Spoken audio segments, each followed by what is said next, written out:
Welcome to the Boston's Big Four podcast. Cast. New news about music and sports every week, sometimes. All right, we're on episode 66, Boston's Big Podcast. We got Lomel here with us. Lomel's second appearance on the podcast. His first appearance was back in December 2018, about a year and a half ago. You had just dropped. Club. You had. I think My Life Story had been out for a few months at that time, but you were about to drop the video. Yes, I was. Yep. That was obviously a big record for you. The video ended up doing well. Yes, it did. And it's been Very a year well and a half produced, I since wanna then. say. Yeah. Thank you. Shot in Lawrence, right? Yeah, shout out James Patrick Yep. and Colton Chapman. Man, that was a great video, a great time. Yep. So here we are. Wow. Year and a half later, you've been dropping singles like crazy after a little hiatus. Yes, But, it's crazy how much life can change. Yeah, tell us what the journey's been like since then. So on January 1st, 2019, I decided I didn't want to be with my wife anymore. So I left. I decided I was gonna move to New York with nothing. And that's what I did, moved to New York with nothing. Ended up meeting some people through some other people and freestyling and rapping outside of clubs and singing outside of clubs with people in line, like trying to, build this fan base up, right? Yep. And through a miracle of life, I got to meet Smith & Wesson through DLP, producer, salute, DLP. And they invited me to the album release party. So I went to that and got to meet a lot of amazing people. And then it was just a roller coaster ride, man, just pushing all 2019. Won a big rap battle, beat 7 artists in one night. I saw that. That's amazing. Yeah, that was out in Brooklyn. It was an Atlas the Plug event. It was amazing. And it was about crowd choice, and I went by myself. You know what I mean? Nice. Just so many things, man. I went to LA. I was in LA from January until last month, solidifying connections and building my network, performing, meeting people. I finished my album called Therapy. Just dropped my single July 3rd, last Friday, called It's Over. Go run that up. Great song. Everybody run it up. All platforms. All platforms. We're going to shoot the video for that in a week and a half, and that will be out. No natural disasters. August 3rd. It's like we always get you on the podcast right before you shoot a video. It's perfect. So yeah, you it's can promote energy, the video, right? Energy, fact. I wrote this song about the divorce I'm going through. I'm still going through this divorce. And it was the closure that I needed to finally be able to get over her in life. I know it sounds crazy because I left, but I had a great 5 years of life, and I really was able to transform into the man that I am today from an angry person that I was, Yeah. But this song, man, it's probably one of my favorite songs I wrote so far. And when you guys hear this album called Therapy, I'm telling you, it's amazing. It's amazing. Yeah. It's amazing. Well, speaking of therapy, like music is your therapy, and the fact that you just said that writing that song is what gave you closure, like yes. that shows how much music is your therapy, because it took writing a song to give you closure. Other people find closure in different ways. For you, it's music. Yes, on my darkest days, my happiest days, music always gets me through, man. Yep. It's sometimes I put myself back in a mental place, like when I was in DDU and solitary confinement. I try to think of my deepest, darkest point when I was like really just done, Yeah. I didn't want to do this anymore. And then I look at like the things I've accomplished and where I'm at now, and it's a whole different world of possibility, a whole different thought process, a whole different perspective. You know what I mean? Yeah. And it amazes me. It amazes me that every day I can put up these posts and inspire people to feel better about themselves. These are the things and the reasons why I make music. You know what I mean? It's great. Absolutely. Yeah, and I think there's probably a connection somewhere. Like, how they'll say if you have a song stuck in your head and it's playing over and over again, and they'll say like the key is to listen to that song all the way through to completion. So if you have things in life, I feel on the flip side that might be kind of swirling around in your head, not going away. If you can put that into a song and finish it, that is like a completion. It's a closure that you can kind of feel. It's like, not tangible, but something you hear and like can take in, and it completes that thought for you. So that probably does have some. I mean, hey, I'm not a therapist. I don't know psychology, but I believe there's got to be some tie there. I like that thought process. Yes, definitely. I've done a lot of therapy in my life. A lot of therapy growing up. So yeah, they say to do things like free writing. Like you don't really have to write a subject. You just write random thoughts out. For me, that's my freestyling. You know what I mean? Yeah. But I just structure it a little bit and make storylines. I like telling stories. Do you ever take any of that free writing and turn it into a song concept? So the first time and only time I've ever did that is this single. It's Over. Okay. So me and the producer, Ian Christian, we were sitting in the studio, and he just started playing. We went on Facebook Live, and I was just feeling like pain, just emotion, and just thinking about a lot and going through a lot inside. Pretty sure I just took some shrooms too. And I just hit that first intro and just went crazy with it. And then I did the second one, and then I just freestyled something. So then, like a week later, week and a half, he was like, yo, I kept this and I made a beat. What do you think? And I heard it, and I was like, yo, if we change this and do this, it could work. And then I wrote to it, and I performed it, and I was like, wow, yep, this is the single. This is what we're doing. Like, this is it. Then I thought about the the cover art and how I wanted it to look, and I explained it to this Mozilla house out in, I want to say Brooklyn, but she's out in New York. I explained it to her, and she did exactly like, if a piece of art could come out of your mind onto paper, and if I was the artist, that's exactly what I would have did. Yep. You know what I mean? Like, so when I seen that, it literally touched me. I was like, oh my goodness, this is all coming to fruition. Like, yes. So I wrote the treatment for the video, and I'm so excited to shoot it. I got a model. I'm renting a rain room, a dark room out in LA. Like, it's going to be amazing. It's going to be amazing. Out in LA? Oh, yeah. I'm flying back out there the 17th to the 20th. Okay. Yeah. Man, always on the move. We stay hopping. The only way to follow this energy and get where I need to get. Plus, the more I move, the more people I reach. You know Absolutely. what I mean? Absolutely. So actually, I'm sorry. Go ahead. I was just going to say, I don't know if you guys seen the video on my Facebook, but I went on a cruise recently in Missouri, and I ended up turning the whole cruise into like a show at the end, just singing and freestyling for everybody on the end. I did see that. That's amazing. It was amazing. It was dope. That's that's unreal. What were you saying, Owen?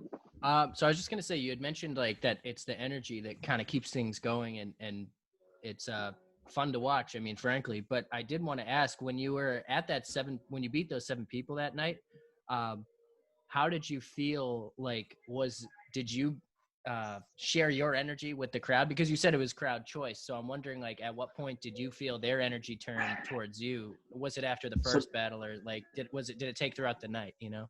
No. So the first battle, nobody knew I was freestyling. The first battle, I won it. The producer, I can't remember his name, because the way the battles were set was you have a producer in a group, a rapper artist in a group, and then a dancer in a group. So you're going against 7 other groups, because it's eight groups. And the dude that was in my group, the producer, was also from Digging in the Crates. Can't remember his name, but amazing producer. And the first round, I went up there and ate. Man, listen, it was no opportunity for the artist. Like, no. So they didn't know you were freestyling. Nobody knew you were freestyling. No, not the first round. That's crazy. Then the second round, I told Atlas to plug. I was like, yo, let them know that this is all off top. And he's like, what? I was like, yep, all off top right now. I'm making it up. So then I wish I had all the videos from all the rounds. I only got 2 rounds, videos of 2 rounds. But on the second round, when I went in, now I'm talking about the artist right next to me, and I'm talking about things going on in the club, and I'm talking about how he looks like, you know what I mean, and his team. Things you couldn't make up like beforehand. Yeah. Right. And now I'm just eating, and the crowd is loving it, amped up. I'm singing, rapping, like they're just, oh my God, crazy. And then my whole team went to the end. We all won, like, because now they could have lost against their opponents, but the whole team was just dope, right? Just dope. And then the dancers are carrying the energy over to the next round. You know what I mean? It's dope. It's dope. It was dope. So by the last round, the rapper was dope, and I was like, man, I'm gonna go off. So I just like killed it, fast as hell, singing and rapping, just killed it. And then they went to crowd decision, and crowd, they clapped for him, and I was like, oh man, he got his crew here. I'm Dolo, and I never won a crowd decision thing in my life. I'm not good at competitions. Like, it's not what I do. You know what I mean? Yeah. So I was like, I lost after they clapped for him because it was loud. And then he was like, oh, Lomel, la, la, la, la, la. Yo, and that shit was so loud, bro. I was like, what? Love it. And then when he said I won, I try to do this at all my performances. When he said I won, he said, you want to say something to the crowd? You know, I told him my name and where I'm from. Then I love saying this. I let him know that if anybody's listening, if you hear me, if you feel like you alone, please inbox me and let's talk. You know what I mean? I've made some great friends this way. Like, amazing. Like, it's pretty awesome.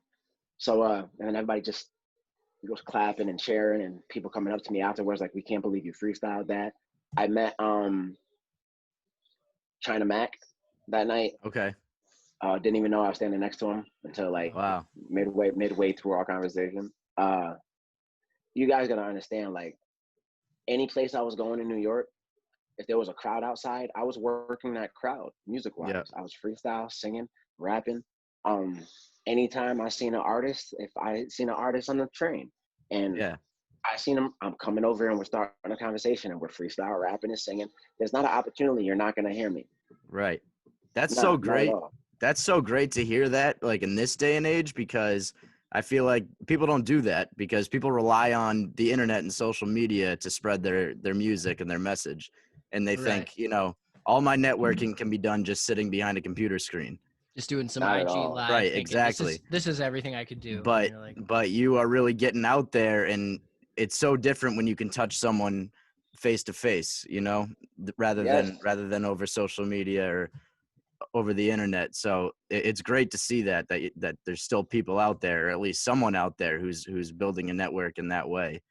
and I'm sure there's people you're not even aware of still talking about you, like from that night, just because of the overwhelming. Because you'll make way more of an impact face to face than you will over the internet. This is how I meet a lot of the friends, because they like the substance. They like what I'm speaking about. I'm not speaking about sipping lean and popping perks and driving Maseratis. You know what I mean? I'm making I'm making self-help music, but it sounds amazing. You know what I mean? Yes. Like a lot of my, like when you guys hear the album, the next single coming out is called Hold Me Down. And it's just talking about how people will try to hold you down in life, but you just got to breathe and go through it. You know what I mean? And just fight forward. You find an alternate route. There's a million roadblocks in life, but there's a million alternate routes, I promise you. You know what I mean? Go over, go under, go sideways, but there's a way. You just got to figure it out. You know what I mean? So no one said it would be easy either. That's the thing people forget. No, not easy at all. And I don't like to say preach, but I talk a lot about this aspect. I talk a lot about making goals and writing down steps to reach those goals. And it's not easy. It's not easy at all. But any goal you can set, if it's feasible, you can figure it out. People are like, you dream too big. Because I said one day I'm gonna own an island and name it Lomelville, and I will. They said you dream too big. I said, I'm not dreaming too big at all. I said, you're dreaming too small. Yeah, they gave up if they're saying that stuff. Yeah. Right. Fact. I don't think anything's unachievable. Are you willing to put in the hard work it's gonna take to get there? I am, and I'm doing it. I'm doing it my own way. I'm not following anybody else's blueprint. I'm not coming up like the rest of these people with their machines and their millions of dollars behind them to pay for online. I do it all face to face, off of organic. I went up to 15,000 listeners monthly. That made me happy. You know what I mean? Yeah, it's all about your own goals. And as long as my merch. My bad. Yeah. Go ahead. I was gonna say, as long as if someone's telling you to know or learn your place, I think those people are ready to get cut out of your life. Like if you know your ceiling, and that's what you're going for. And every time you break a barrier, you're going to the next one. No one can really tell you how fast or slow that's going to happen at each level. Everybody's journey is different. We are all I like to say, I talk about pain a lot of things I've been through. It's on my open book, you know. And some people are like, but I haven't been through that. Just because you haven't been through what I've been through doesn't mean you haven't been through something that was that detrimental to you. You know what I mean? Because, you know, that's the worst thing you've been through. So that pain is the worst pain you felt at that Right. given time. You dig what I'm saying? A lot of people don't understand this. And that's why I made that song, It's Okay Not to Be Okay. Because I Right. don't like the stigma of the world being, we have to smile, we have to be happy. No, you don't.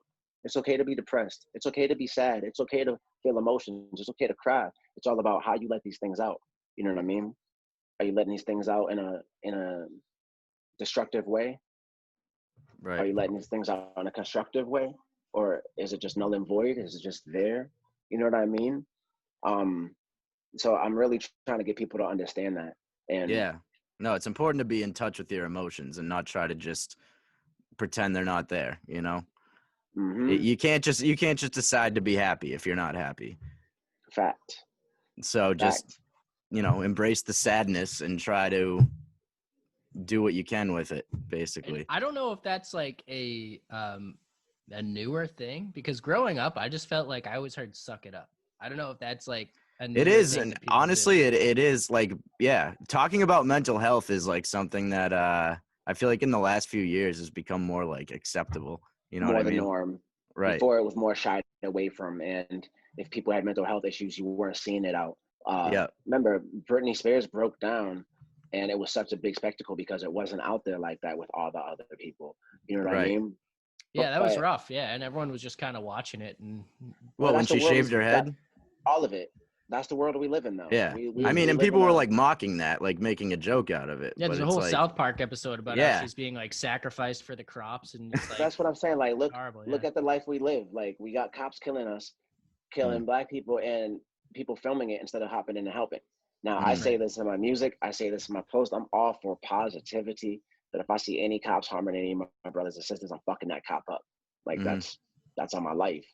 Um, I just need people to love themselves. Yeah. Your limits, your potential is unbound if you actually can love yourself, because that's where it starts. You know what I mean? You can't believe in Facts. yourself if you don't love yourself. You can't believe you can achieve anything if you don't love yourself, because you don't look at yourself as great enough to achieve anything. You dig what I'm saying? Facts. Absolutely. Yeah. Yeah, you set your own limits, and that's you set your boundaries. Like, what? Don't let other people even tell you how to act in certain situations. That's Fact. Yeah. know your path. Craziness. And I guess So just general love. yeah, I mean, it pretty much breaks down to that, right? Right. Now, loving And yourself is important. and hard work and Not dedication. Just hard work pays off. Yes, it does. yes. So like I said, you can look out for the video, August 3rd. That's the date I'm giving myself. Okay. Set dates, it forces you to finish things, right? Yeah, So absolutely. guess where I'm going for my birthday this year? My birthday's December 1st, by the way. Okay. Oh, Where you man. going? I don't know. Shoot, I want to guess now. Are you going to? Is it in the U.S.? Can I guess that? It's not in the US. Okay. Oh. Paris. Lomel Island. You're gonna make your own island. Not yet, damn. I wish. Oh no, it's gonna be warm. It's December. Oh man. Beautiful, beautiful water, Barbados. beautiful women. I'm single. Jamaica. Bali. Oh shoot. Okay. Okay. Okay. Yeah, I figured I work really hard pushing and doing everything I do. And I'm gonna take a week of no phones, no service, no nothing. I love it. Just water, a little hut, like not hut, but like a little villa on the water. I've already reserved a place for a week. I'm trying to see if my business partner and a couple of my people want to go, and just have a hell of a week and just rejoice in life. You know what I mean? I love That's it. gonna be awesome. Yeah. Self Yeah, I'm care. excited. Probably a Self-care, long man. flight. Do you know what the flight's gonna be? 13 hours. It's not too bad. It's not so bad actually. I thought it would be longer for some reason. It's $500. That's pretty $560. reasonable to get Yeah. over there. Yeah. Yeah. It's not bad. What's the airline? It's cheaper. If you don't mind me It's asking. cheaper.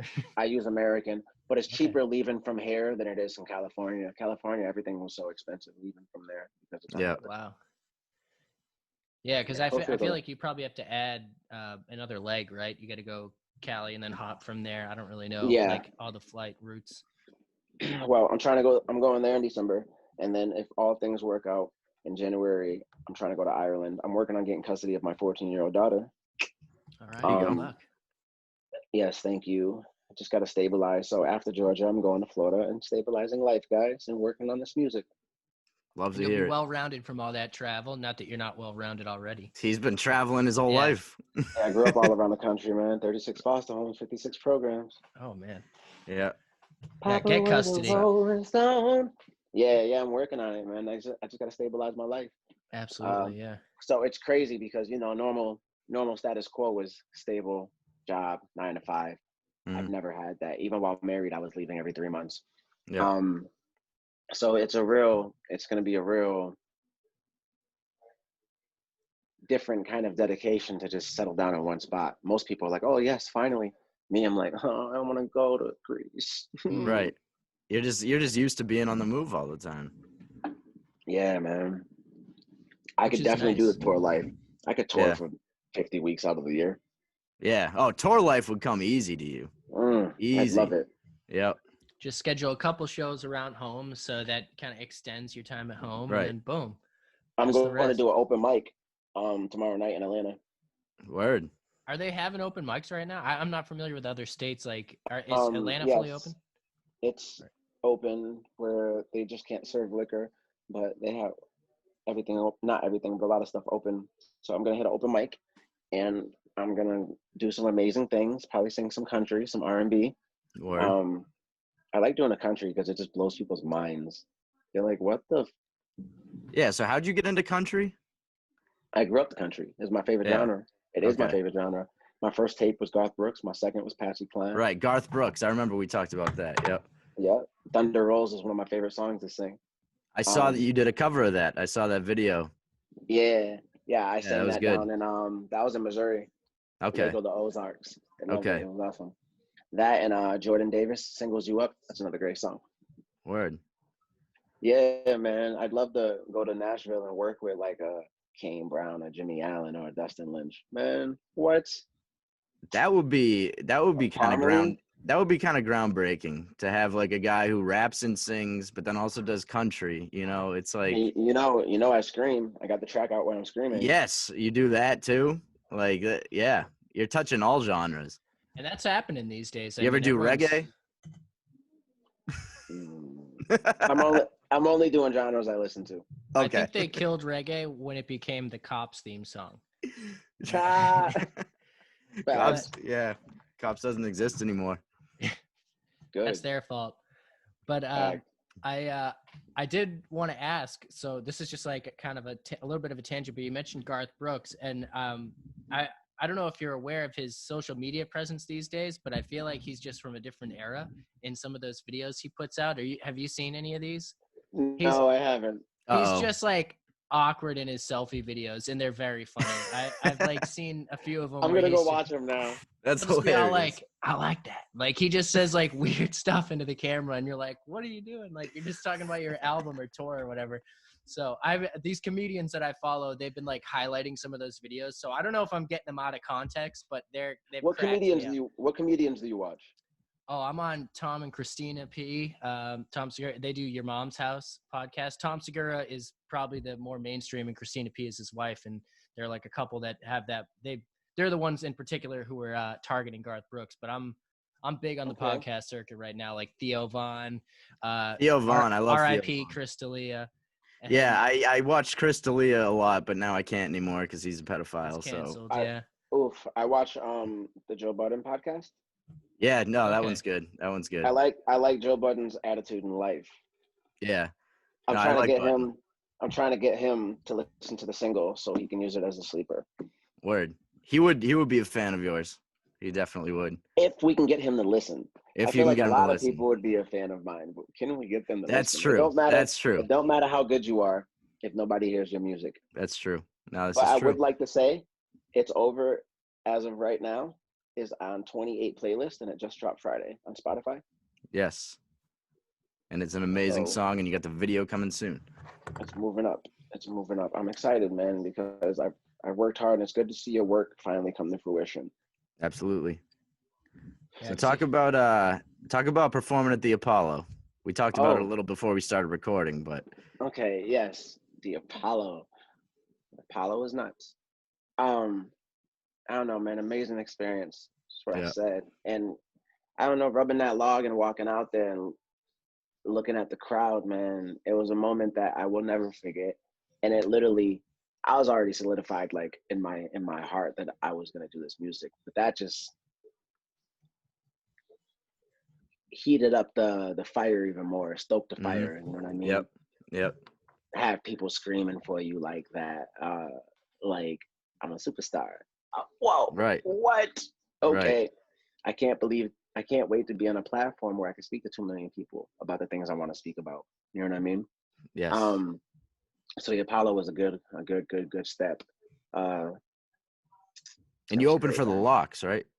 I opened for the Locks with my brother Trismatic. I opened for Mercules with Word. EXP. I did a lot. I did about 70 shows last year, so I can't even, Damn. like, Okay. I perform a lot. Yeah. So EXP, you got you're featured on one of their songs, right? Yes, and featured on a couple of the members' single projects. Word. Policy, my brother from Yeah. Watchdog, he is hopping on this country track that I just made. Okay. It's gonna be amazing. Country with rap, come on. It's nuts. Damn. It's All a new right. thing. All right. I got a lot of features coming out. A lot of features I'm working on. I got Mike Angel on my album. Mike Angel, if you don't know who he is, wrote a lot of Trey Songz songs. Okay. You're a big Trey Songz fan, I remember. Yes. Yep. So this to me is really And big. you could take him in a fight, from what I recall. I'll beat We both. did. We talked about that on the Yeah. podcast. I forgot. Yeah. That's not an issue. Yeah. I got mad videos of me beating people arm wrestling, so I'm gonna start posting those pretty soon. You did do MMA at one point. Yes, I did. Team Link for Life. Yep. Yep.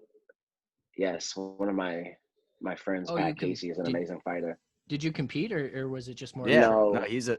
Oh no. Never mind. I trained to okay. compete, but then my wife asked me music or training, so That's fair. Yeah. no, I should have just left her and started. What? I left her anyways. Like, yeah.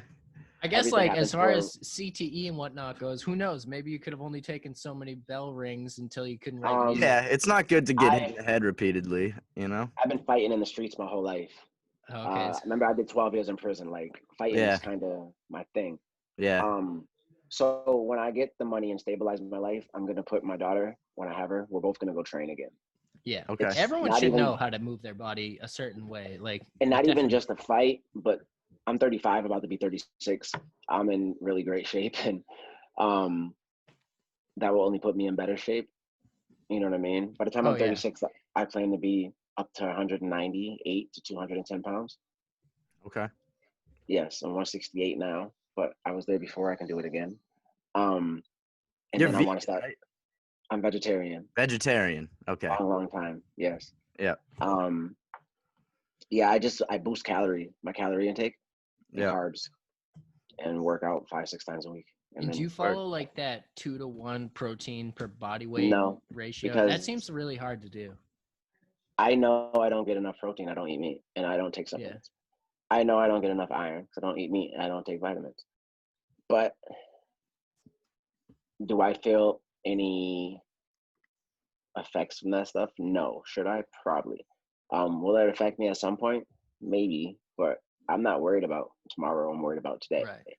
So I do what I feel is best for me. You know what I mean? If I was to help anybody else work out or give anybody else advice, it'd be to, like, take the shit you need to take. But this works for me. It's always worked for me. And if it works, why fix it or why change it, right? Yeah, and humans aren't like machines in that way where it's the same for everybody. So it's kind of, I've even heard that in arguments where, like, if it feels right for you, like, which obviously you can go the wrong direction just because something feels right, but like you can if something feels like, if this is what your body seems to be asking for, like eating at certain times, like if you're just not hungry, like don't force a meal down, like that kind of stuff. So I think if you follow generally what your body's telling you, you can end up, but you're in pretty good shape. And it usually does a pretty good job at regulating itself. Some of those supplements and stuff turns into snake oil after a while. And I often ask, aside from just the MMA and because that has a lot to do with keeping yourself toned and like all the right nutrients and stuff. But just for musicians, I've asked that question to a bunch of guests, like what do you eat on a day you're performing, or like are there certain foods you'll avoid on a day you're performing, just because you like it matters, you know? So I'm a vegetarian, but I classify myself as a snackatarian. I remember you said that. I love that. Yeah, fact. So let me tell you an average day. I'm not really working out heavy right now. I just work out intermediately to stay fit. But when I do boost again, it's a lot of oatmeals and rices and pastas. But right now, on an average day, I wake up at 6. I eat probably around 8. I eat 2 packets of oatmeal or a bowl of cereal. The cereal is going to be either Lucky Charms or Fruit Loops with marshmallows. Those are the only 2 options. Okay? That's pretty drastically different from the oatmeal. Yeah, really. Yeah, well, it depends on how I want to feel during the day. Do I want something hearty? Am I about to go jogging? Or am I just going to sit in the house and smoke weed and write music? Then I'm going to go with the cereal. But if I'm going with the oatmeal, it's because I'm about to do something. Right. And then I drink some water. I'm a bottled water freak. I was so mad in Cali I didn't have my Poland Spring. Yeah. So when I drink some water, I eat some snacks, some fruit, some Rice Krispie treats, some kind of candy around noon. And then I eat lunch at like 2 or 3, usually pizza, because I love pizza, right? Who doesn't? Can't, Sound off in the comments if you don't, so we can cancel you. Yeah, you're getting blocked. Go all the way that way. And then I eat more snacks throughout the day. Just put it this way. Last month, I spent $180 on snacks. Just snacks. I smoked a blunt, walked in the store, and bought munchies. $180 worth. Ate them all in a week. Yeah. Sounds like me. And then for dinner, I'll have like pasta. Like tonight, I made orange cinnamon rolls. And then I made French fries, and I seasoned the French fries with lemon and pepper seasoning. And then I put some garlic powder on them, and they were Damn. Wait, did I just hear that right? This was on cinnamon rolls? No, that's in the French fries. Oh, sorry. Cinnamon rolls were on the side. Gotcha, so people would eat like mashed potatoes and steak, I eat like French fries and cinnamon rolls and cheesecake. Okay, gotta love it. Well, so I mean, is the vegetarian more like a health thing, or is that like a moral standpoint? Because I'm curious, like where the separation goes to vegan and stuff. When I was younger, I've been physically abused a lot in my life, and my grandfather would physically shove meat down my throat. So it's more psychological. People be like, you don't know what you're missing, steak in this. I don't care. I've never wanted to taste it. I'm all set. I'm never, nope, disgust me. It's not moral standpoints. I can care less about that. It's just, more psychological. I'm all set. Yeah, I never sorry had a to hear craving that. for it. That sucks. Yeah. No. See, so this is the thing. Yes, it sucks, but everything I've been through in my life was for a reason. And I've been through a lot of darkness, physical abuse, sexual molestation, rape, like a bunch of just abuse as a child. But everything was for a reason, so I can reach back in the darkness and help people. So people can see that you can still change your life no matter what you've been through and how hurt you've been, you can figure it out and change your life. You know what I mean? People need that. If I didn't go to the bottom of the darkness and then come out and change my life, how can people believe you can change if they don't see it, right? Right. So I'm going to be that. They're going to see that. They're going to hear it in my music, and they're going to feel that when they speak to me. So that's why I say when I have these higher platforms, I'm able to speak love to these people, and they're hearing it and taking it in, because when you look at my background and you see the shit I've been through, you're like, wait, he's smiling and teaching this to, like, what? Why? People say it all the time that know me. Yeah, well, I smile because I'm genuinely happy. My kids are happy. My kids are healthy. I'm alive. I'm breathing. I reach somebody every single day, even if it's one person, but I usually reach a few people and help them feel better about themselves every single day. That makes me happy. You know what I mean? because I'm living my purpose. So when the money comes and I get to a higher level, it's just gonna increase it all dramatically. Yeah. You know what I mean? And I can't wait for that. So people are like, I'm sorry to hear about your past. And it's cool. I went through all of that. I was obviously strong enough to take it all. It was placed on me because I can take it all. Right. So like I said, it's my purpose, and my purpose is to lift people up and help people love themselves. And if I had to go through the darkness of how to endure that and deal with it, then that's what I had to do. You know what I mean? I'm okay with that. Fact. And do you tell any of these stories like through some of your music? I'm less familiar with your catalog, just again, so I wasn't sure if any of that comes out in your songs. I don't have much out. I have songs out, but I mean, like, this album, I'm digging really deep into my life and about a lot. My life story touched on some, but I don't really touch too deep on stuff yet. Yeah. Because I feel like my life story was kind of like a little glimpse. You know? Like let you look inside real quick, right? Take you back out. Right. I want people to eventually, if you want to find it, you're gonna find it, and it's there. I talk about stuff in interviews. I'm a really open book. People ask me questions, I answer them. Like, there's no shame or pride in any of this. It's bigger than me. Right. So yeah, I mean, some of it's in my music though, which you guys will see. In the therapy album, I have skits throughout the whole thing. It's like a therapy session. Okay. It's amazing. It's pretty amazing. amazing. Do you do all the vocals for the skits, or do you have like voice actors?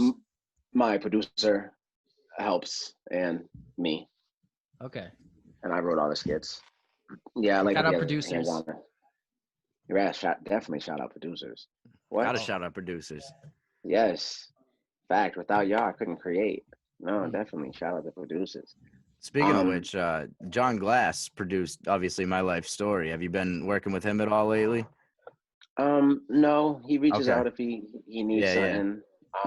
That's always big, bro. Me. Right. But no, I'm like more working on the West Coast right now. Yep. With a lot of people out there. But it's always love back home. But right now, I'm just not really working with anybody back home. I am working with a producer, Gunner, out in Springfield, Mass.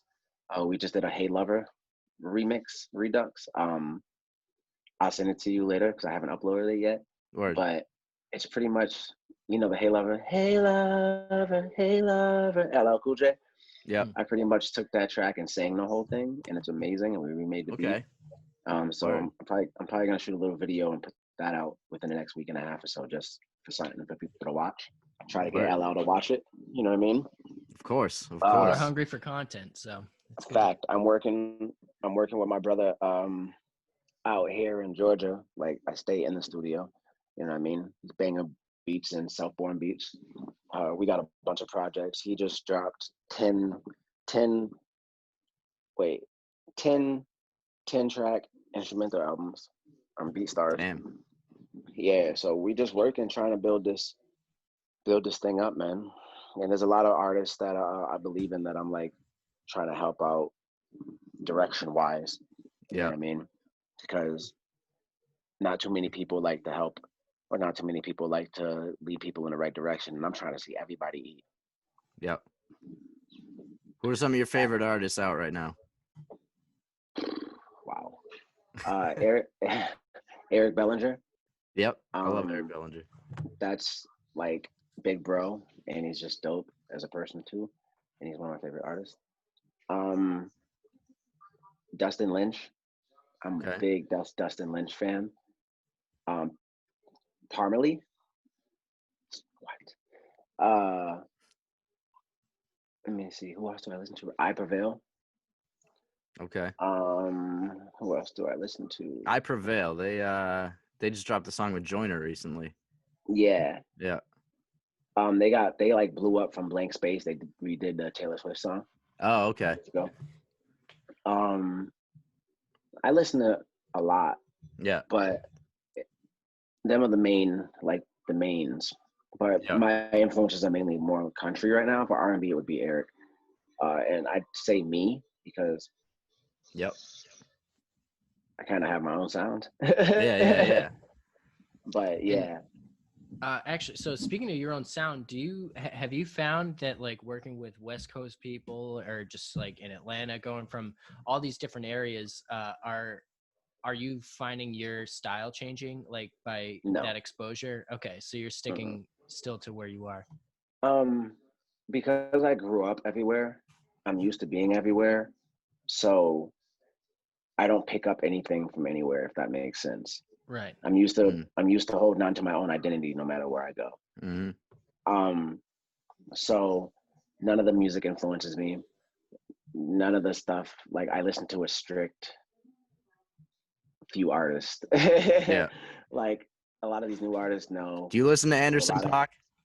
No. Okay. I listen to a lot of old school rap, like Locke, Styles P. I do listen to Benny the Butcher and Griselda, heavy. Yeah, they're fire. Yeah, I listen to a few different old school rappers, older generation, anyways. But yeah, man, I got my own sound, and I'm still creating me every day, becoming a better version of me.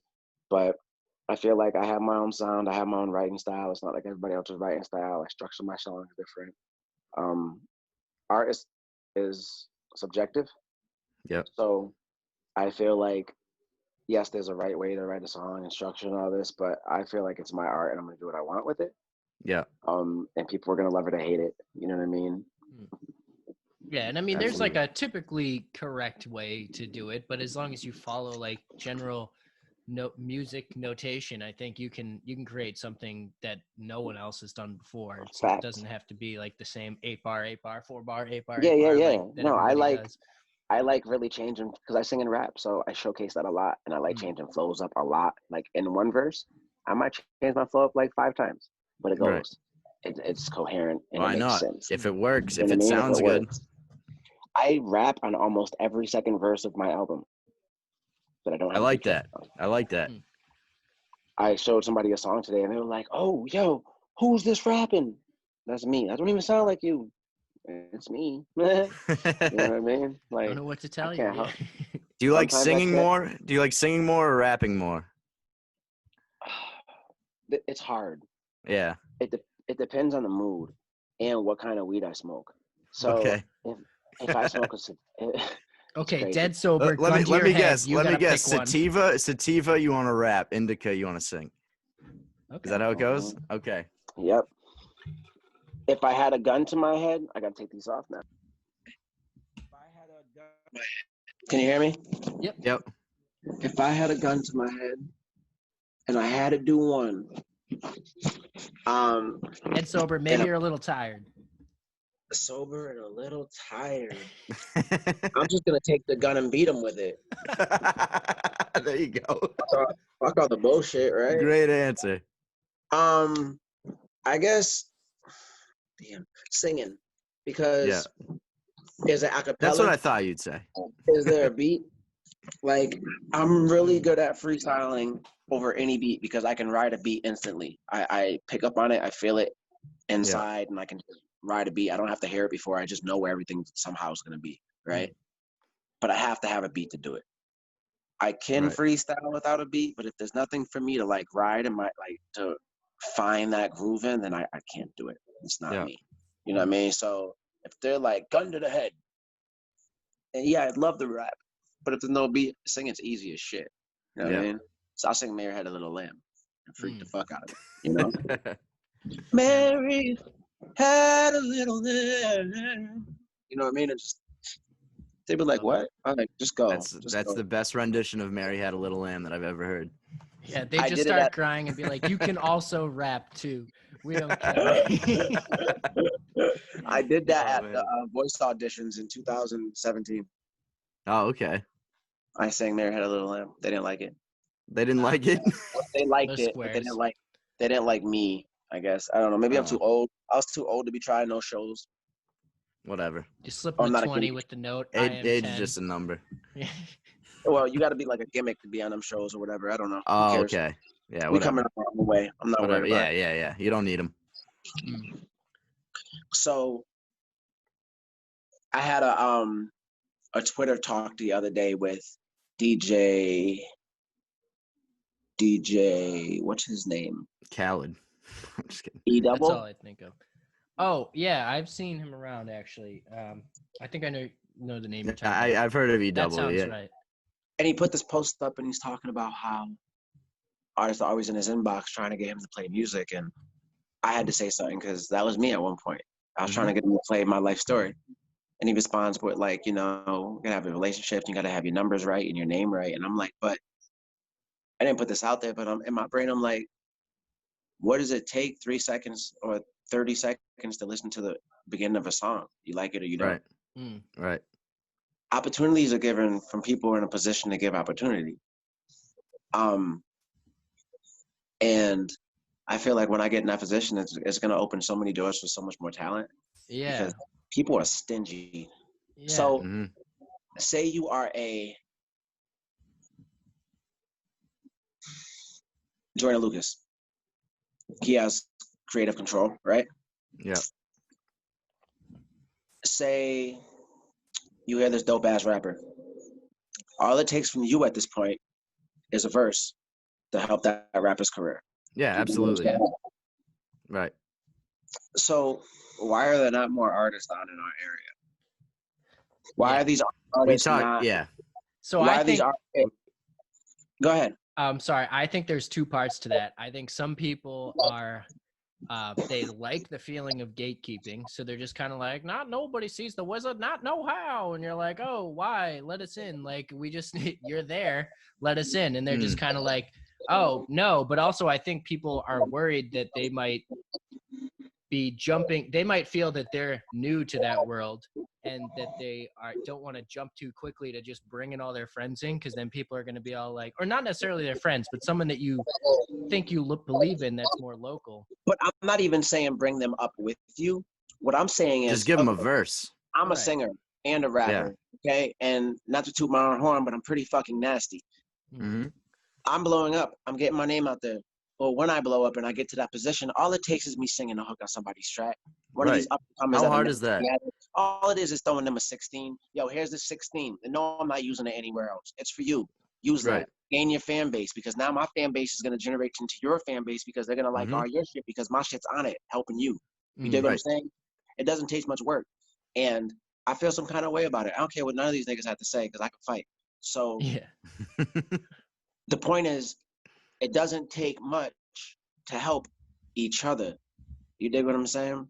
So yeah, there are gatekeepers, and I feel like right. And I agree. It's definitely short-sighted for them not to put people on, but I do think they're a little bit afraid of losing credibility if they try to pull someone up, if they feel that maybe if other people's opinions aren't the same. He's from Worcester, right? Yes, yeah. You know how much Worcester talent there is? It's stupid. Yeah. You bring up 5 or 6 people in Worcester, but people that got the right mindset and that want to do something good, right? Now those 5 or 6 people are making a name for themselves. They're making money for themselves. Now they have a bigger impact on the community, right? Absolutely. Now they can team together and buy some land or opens up some it's so much bigger than and speaking of like Joyner himself, I mean, he was already big at this point, but where would he be if Eminem didn't put him on a song? He wouldn't be at the level he's at now. Wouldn't be so national, Or Chris Brown, Chris Brown, think about the artists that have reached out to him. But that's the thing. They only want to work with the bigger artists. They don't look down. Or if they do, it's really selective and close cut. Yeah. I can tell you 10 artists off the top of my head that are amazing in Springfield, where I'm from. You know what I mean? That when the opportunity comes, I'm gonna pluck them right the fuck up and be like, "Yo, here, this is your opportunity. You get one shot, you take it. I have that Eminem track playing in the background. You know what I mean? Right. Man, it disappoints me because there's a little bit of like a lack of camaraderie and togetherness in our local scene, I think, and it's gotten better, but you're right. It's like there's I mean, I could name 100 dope artists in New England. And Joyner hasn't worked with any of them. And not to single out Joyner, but Cousin Stiz hasn't either. All these big names. Yeah, all these bigger names. Right. And it's like, how much would it take to just reach out and get a verse or give them a verse, or just respond to their message in your inbox, or let them know. Give them some inspiration. Hey, hope everything's going okay. Keep grinding. is Right. hella Yeah. inspiration to these up and coming artists. You know what I mean? It's Absolutely. such a I don't even know the word to say, but you're up and coming artist and you're starving to put this music out and you're working 9 to 5 and you're saving your money for the studio, and they know what it is because we all have to do it, right? Yeah. And you send that message out, and even if it's like, I can't do this at this moment, but you keep grinding, some encouragement, Right. encourage each other. And people Because- carry that with them, and I think it would probably come out in their music more if they felt the confidence that they're backed by someone that they respect.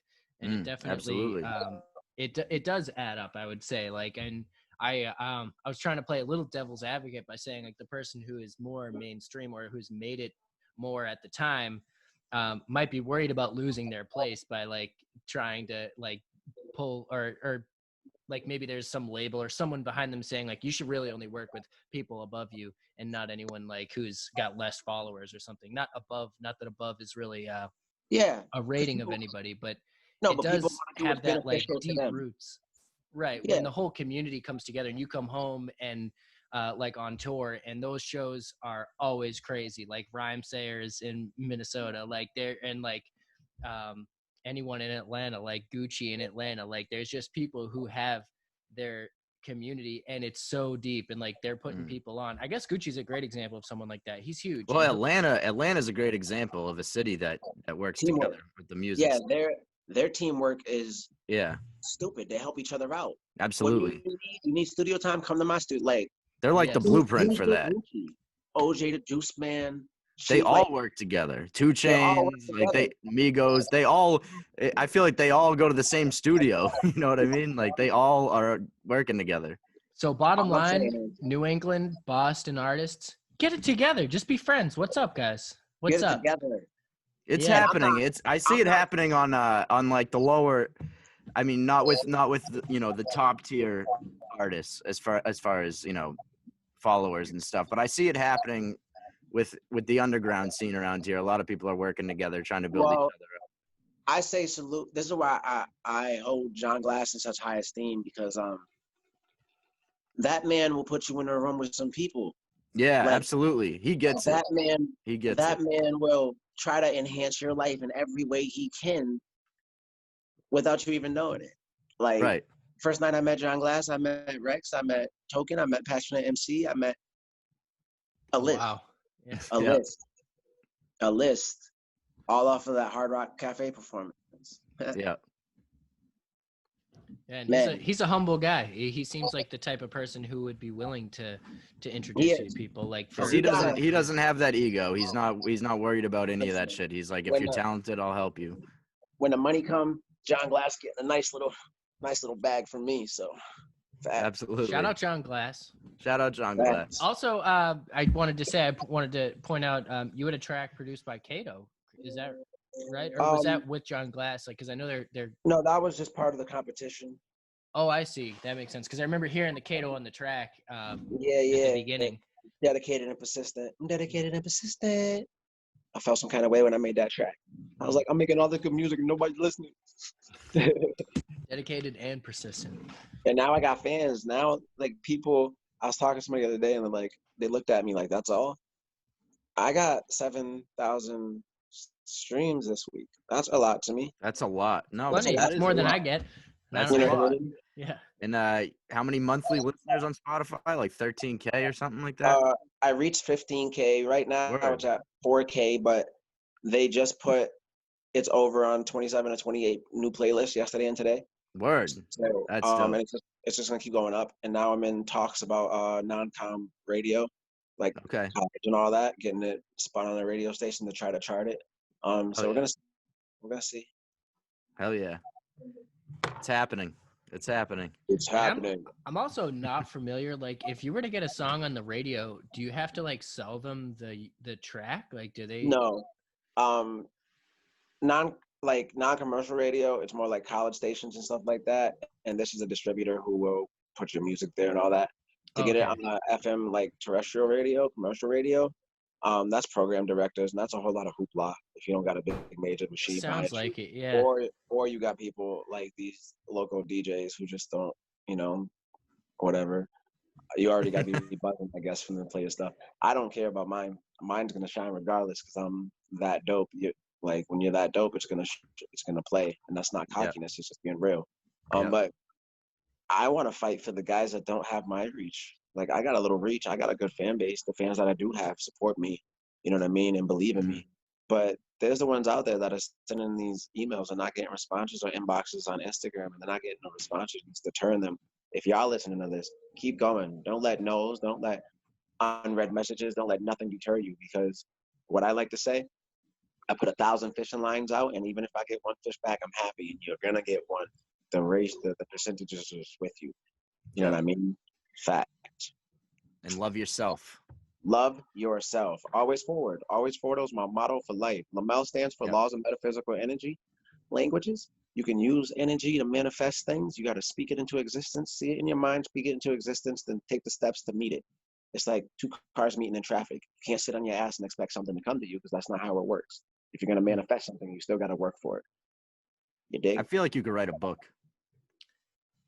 I wouldn't know where to start. I'm writing a nonfiction book right now. Oh, are you? Oh, okay. Yeah, I got 10 chapters done. Oh, okay. Word. How long you been working on that? A while. See? Oh wow. By hand too. Damn. Killing it, dude. Yeah. That's awesome. It's about a secret agent that has nanotechnology in them and a whole bunch of other stuff. You're gonna have to read it to learn, but eventually I'm gonna put a book out, and then I wanna write a self-help book. I'm just not sure how to start yet because I don't know where to start. Like, you know what I mean? I got to figure all that out. But that's in the works because, I mean, some people like to read, and maybe they like to read what I have to say. Absolutely. I would read your book. Thank you, bro. You you got a lot of good insight, definitely. Yes. Imagine that. I write a book and it becomes a bestseller, and the next thing you know, I'm like this big author instead of a singer. Hey, It happens. either way, you're getting that island. Either way, I'm changing people's lives. Yes. So I actually did want to ask you, I know you're not always in Boston, but are you familiar with the freestyle clinic in Everett? Bro. Yes, I am. SETI? Oh, SETI. I've been meaning to I haven't been there yet. I've been trying to get over there, but I see it all the time. I've been following it and stuff. My brother, he's amazing. I love that place. So if you like to freestyle, I suggest you figure out when they're open again and go. It's 100%. nothing but love. The energy is always amazing over there. We have to go. Yeah, crack open a beer, smoke a blunt. I don't know if you smoke and drink. Feel the vibes in the room, and they pass around mics, play beats, and it's just. That sounds like a blast. Yeah, I definitely got to get over there. We need to go. Yeah, absolutely. It's a big blast. It's like, what? Yeah, I've been meaning to because I feel like, I mean, freestyling's just fun. So anyone out there who's thinking about dabbling, just give it a shot. It's the best thing to ever do. Like, you feel so good. You get a couple and bars it's therapeutic. And especially if you have a group of people, like you build each other up, even if you're just kind of making anything rhyme and you hype your friend up, everyone loves that energy. It gives that it's energy. The best. Right. You know what you guys should And that's try the thing. Make people feel comfortable with freestyling. If they suck, don't belittle them. Like, just make them feel like. We would always say no judgment in the Scythe. No judgment in the Scythe. Exactly. Say anything. So everybody's welcome. What you guys should practice is get a newspaper, right? I've been practicing this. Pick any article and try to rap it or sing it. That's what I do. Okay. Because it's not gonna rhyme. It's not gonna make sense. Right. But you have to be able to find where you can make the cadence and where you can find the rhythm. Everything has melody. Yeah. I mean, you can put melody in anything. I've been doing it. It's pretty awesome. I'm gonna do like a YouTube series pretty soon. Okay. We'll share that. Yeah, absolutely. You're not gonna be able to challenge me to anything to do with words vocally. Yeah. No. Words. What rhymes with orange? What runs with orange? Storage. There you Ginormous. Yeah, well, that's one interesting thing about rhyming. Like, it doesn't have like that one-to-one rhyme, but like, especially when you're freestyling, you can like accent certain things. You can kind of like, and I feel like Eminem's famous for that. Like, he just changes like the way you say a word to Well, that's make what it fit that rhyme. he scheme. had that 60 Minutes interview where they asked him what rhymes with orange, and he was like, orange 4-inch door hinge or something like that. Yeah, Right. you can. Yeah, you can pretty much do whatever with it. Yeah, you can bend the words. Slant rhymes. That's what it's called. Slant Yeah, you can do rhymes. whatever you want with it.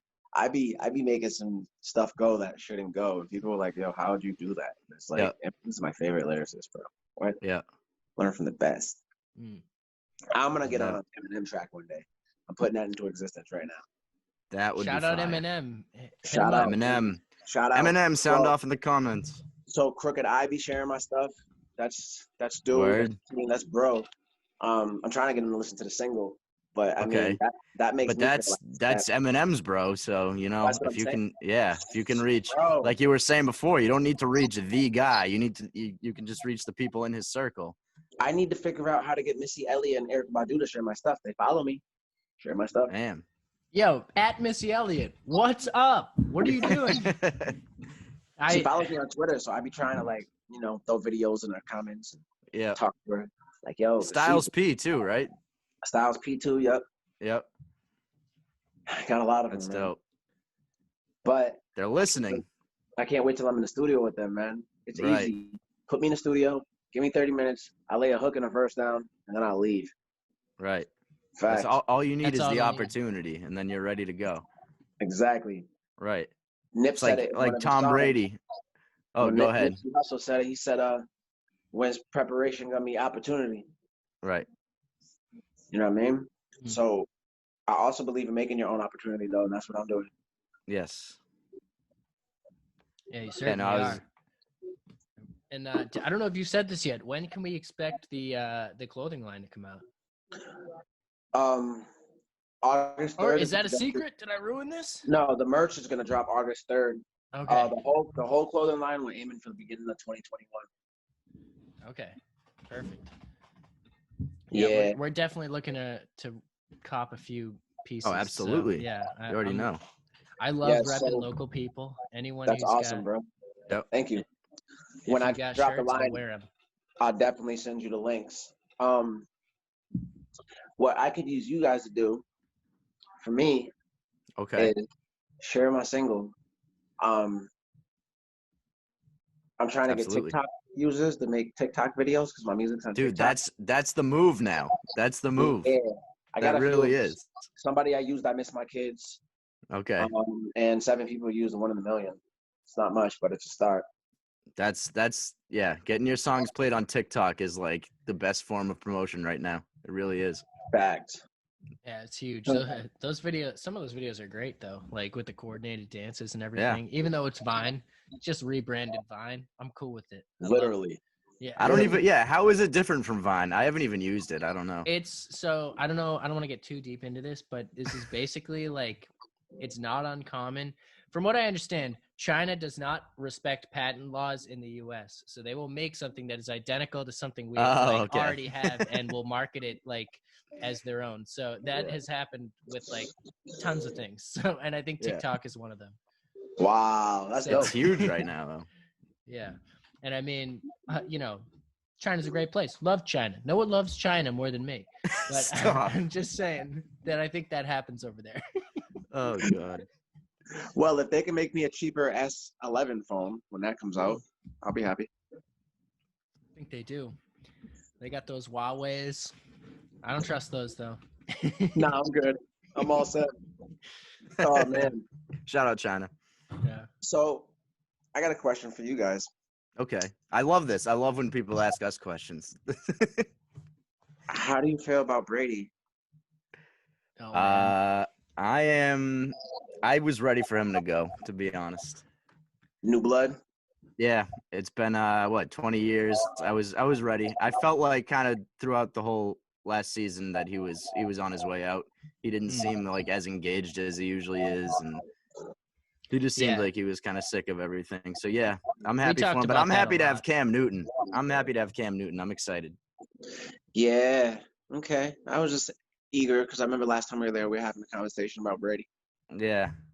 I don't follow much sports, but I was about to mention Brady before because he had that mentality too, because he was, picked in the 6th round. He was the 4th quarterback on the depth chart when the Patriots drafted him, but he always had that mentality that when I get my opportunity, I'm going to be ready. Fact. So, because if somebody comes right now and they're like, okay, we have this $500,000 budget. What's your plan? Right. And if you don't have a plan, right? If you don't have a plan, you just missed the opportunity of a lifetime. I'm going to go check this out. Right. Can we Zoom in my business partner real quick so we can talk about this plan with you? Right. You know what I mean? Right now, we could talk about this. Like, you got a plan like it could happen tomorrow. Yo, what movie was it? Fighter with Channing Tatum and Terrence Howard. And Terrence Howard had the suitcase, and he was always carrying it with him. And Channing Tatum's like, why are you always carrying that suitcase? He's like, because if you're ready, you don't got to get ready. You know? And that's real talk, man. That's it. Yeah. Yeah, it's funny. This also, I've heard basically the same advice from another local guy. I wanted to just quickly shout out Hush. He mentioned, he told me, he was like, get your store, everything in place, because you might not be popping right now, but when you finally are popping, you don't want to have to get like your store and all your merch ready. Like, it's got to be there. And like try to get your foundation right. And that totally makes sense. You can't build if you don't have a foundation. And that starts with like having your business plan. What are your next steps? Like, you always need to have something in mind. What are your goals? Absolutely. What are you reaching for? What do you stand for? What's your mission statement? Like, these are things that are important. Right. Yeah, mission statement. A lot of people don't even have that. We probably don't have one. No, I'm just kidding. I have one. But you're not ready for that yet. What's the mission statement? Sound off in the comments if you think you know what the mission statement is. This is exciting. Do you know the name of my brand? Do you know my company? Do you know my business? Okay. Always forward? Lomel's World. Lomel's World. Yeah. That's right. Okay. I didn't realize I was being quizzed. My bad. I would have hit that. Yes, Lomel's World is my brand. Always forward is one of my mottos, my slogans. Yep. But when this shit goes into full effect, I'm ready. I'm ready for the world, because there's gonna be always forward tattoos. There's gonna be laws of metaphysical energy language tattoos. Like, this is gonna become a movement bigger than music. Music's just the springboard I have because it's what I happen to be talented in. Right. But if they could go let me do a TED Talk, I'm down. Like, let me go talk to these people about how this is happening and how I changed my life and what the purpose is behind it. You know, people think purpose-driven life and they think religion and they think of gods and all these other things, and that's not what I talk about, and that's not what I talk about, because that's not what I believe. You know what I mean?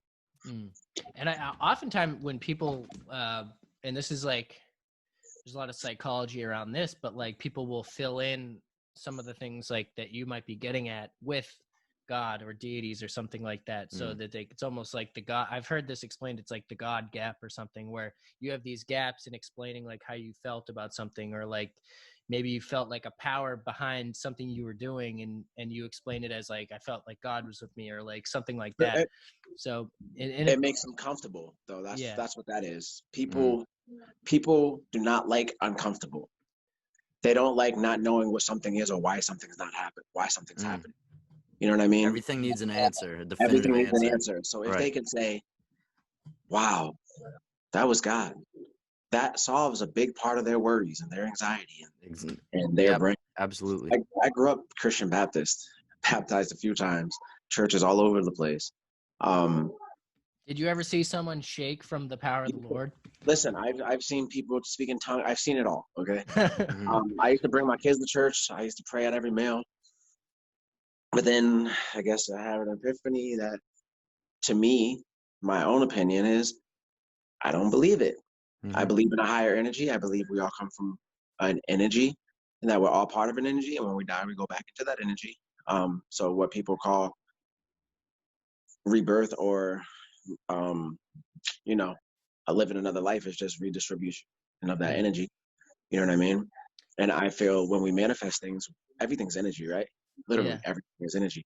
So when we manifest things, we're just learning how to move that energy. Literally, when you're speaking it, you're learning how to use your energy and move that energy through your words. Right.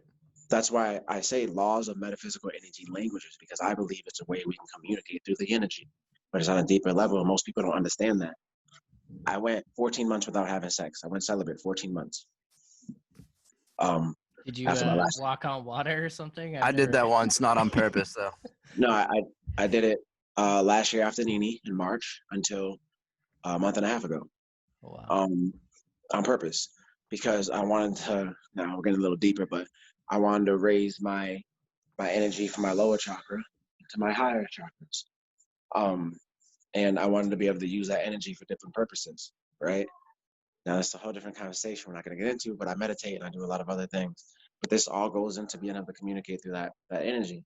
You can't use something you don't understand. And I'm not saying I understand it fully, because, there's a lot more in-depthness that gets into, but I understand what I need to understand to make things happen. I need to make happen.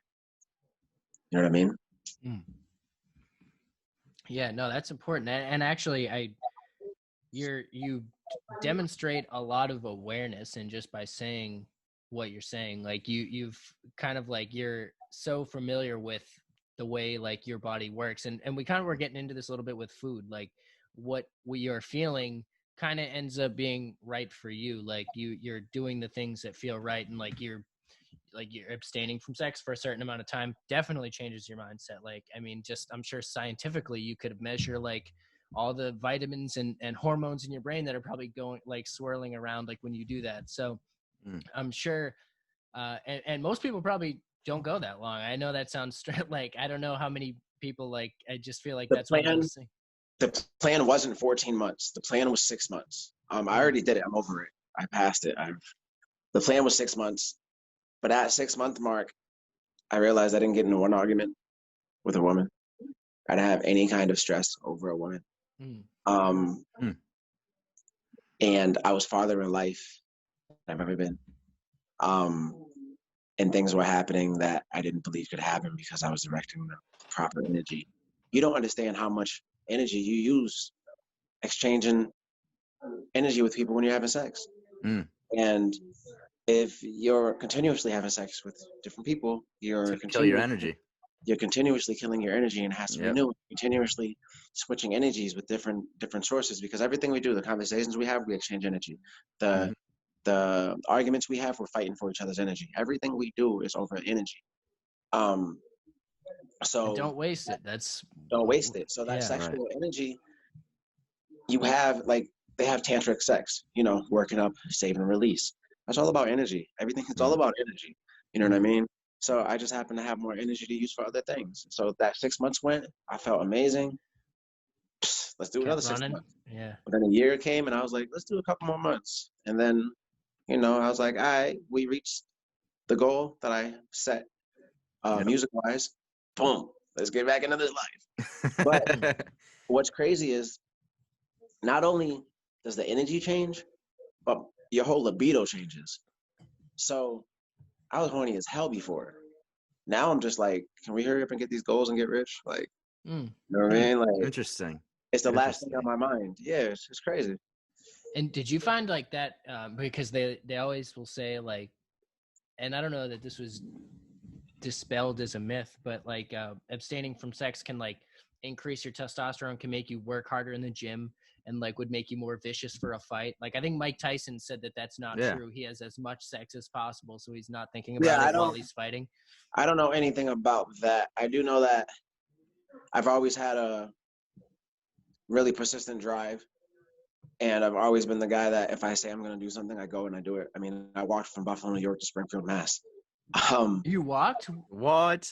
Yeah, me and 3 other people. Oh, not by myself, so it's like proof. Yeah. Was that were you on main roads, or was that like Appalachian Trail, or train tracks and main road side streets, and it was 536 miles, 63 miles from Chickasaw, New York, which is right outside of Buffalo, to Springfield, Mass.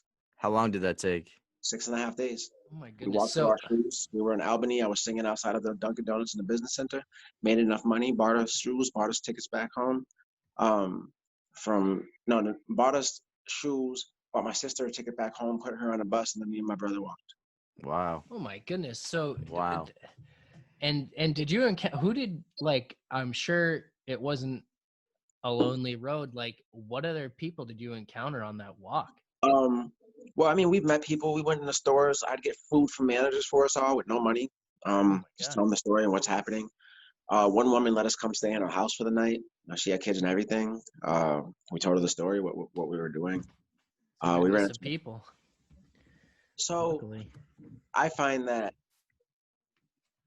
when you're in these, I need a lighter. When you're in these positions, all right. Oh, you're going to the liquor store? I don't have cash. All right. I find that when you're in the predicaments of life like that, like walking 500 miles, or 2 weeks after that, we walked to Philly, which was 300 miles or something from Springfield. But so it sounds like this was more out of necessity. So you guys...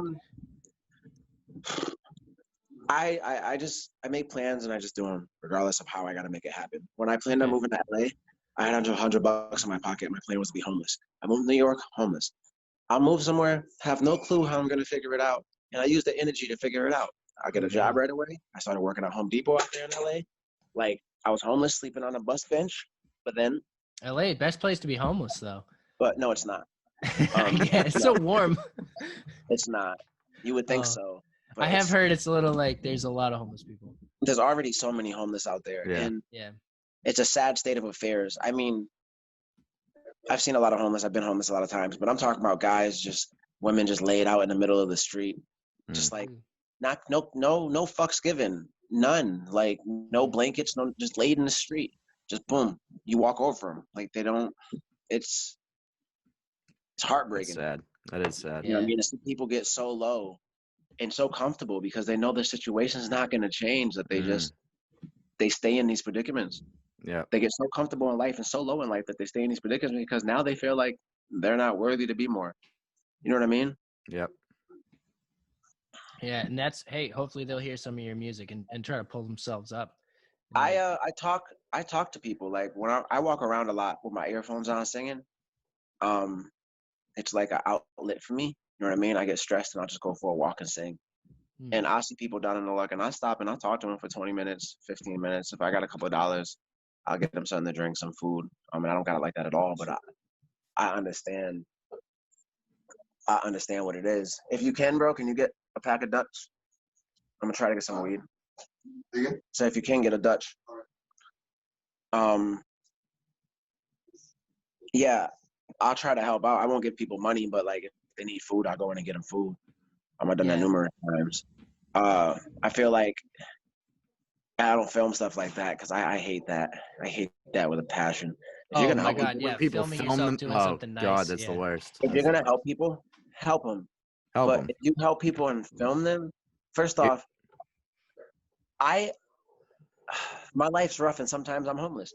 Sometimes things don't happen the way, I would want them to happen, but they happen the way they need to happen. I understand that. Okay.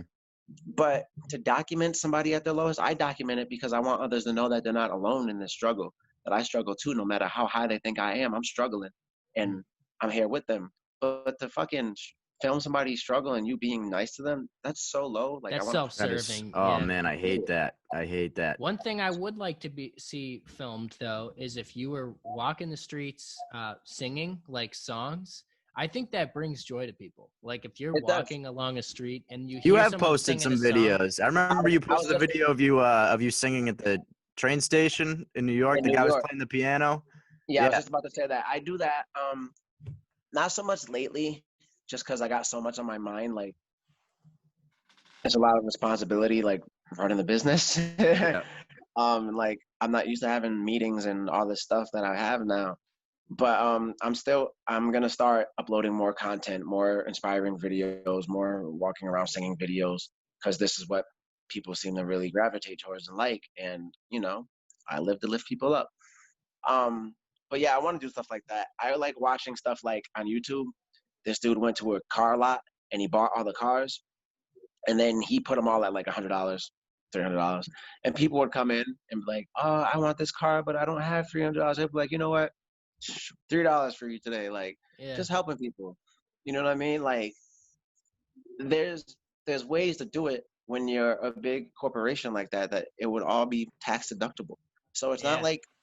not like you're really losing anything anyway. I don't say that to be a prick. Like, well, what if you were losing it? Cool, but think of how many people could be doing these things. You know what I mean? Right. Yeah. That's why I say it. Like, I mean, you have situations like we saw it with like Drake did it with God's Plan. He went and bought all those people's groceries. Yeah, that was dope. But Yeah. are That you is doing dope. that outside of a music video? Right. That's the other thing I was going to True, say. That true. might be more like image. Like, does Drake do that every week? You know, he could, but he doesn't. Like, and I don't You know what I mean? Maybe So- he does Yeah. it and you don't hear about it, but I feel Maybe like he would. does. Maybe he does. We'd have to Yeah. look it up. To but, any artist that do and any artists that have those platforms or any kind of platforms giving back to the communities, I salute you. Yeah. You know what I mean? I salute the artists that can and are helping their communities or helping people that are in need.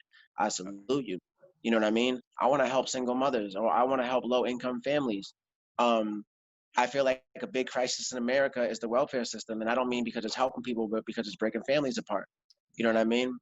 A lot of the problems are if a wife is with her husband and they make too much money, they can't get any assistance. But how many families are working 2 jobs and they still don't make it by even with the assistance? You know what I Right. mean? But they're like, hey, if you guys split up and you're not in the home anymore, we can help you. What kind of bullshit is that? And Yeah. it's So ridiculous. I Yeah. want to set up a whole bunch of different foundations for so many different like things. You know what I mean? The goal is to leave a legacy behind for my children and their children. Yeah. You know? And I know you're still growing, but honestly, I'd say you've achieved that already. But as you continue, like you'll lay down a bigger legacy, if that makes sense. Yeah, it does. It does.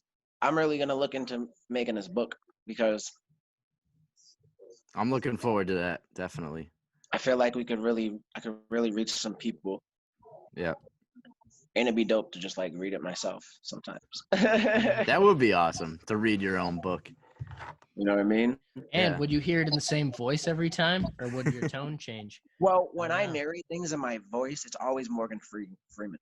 Really? Me too. So Yeah. you know what I mean? Like I don't know why, but it's well, it was a dark night. Like it's always like, you know what I mean? And it's like, Wow. bro, why are you in my brain? He is the best narrator of all time. So. Fact. Like when I make the autobiography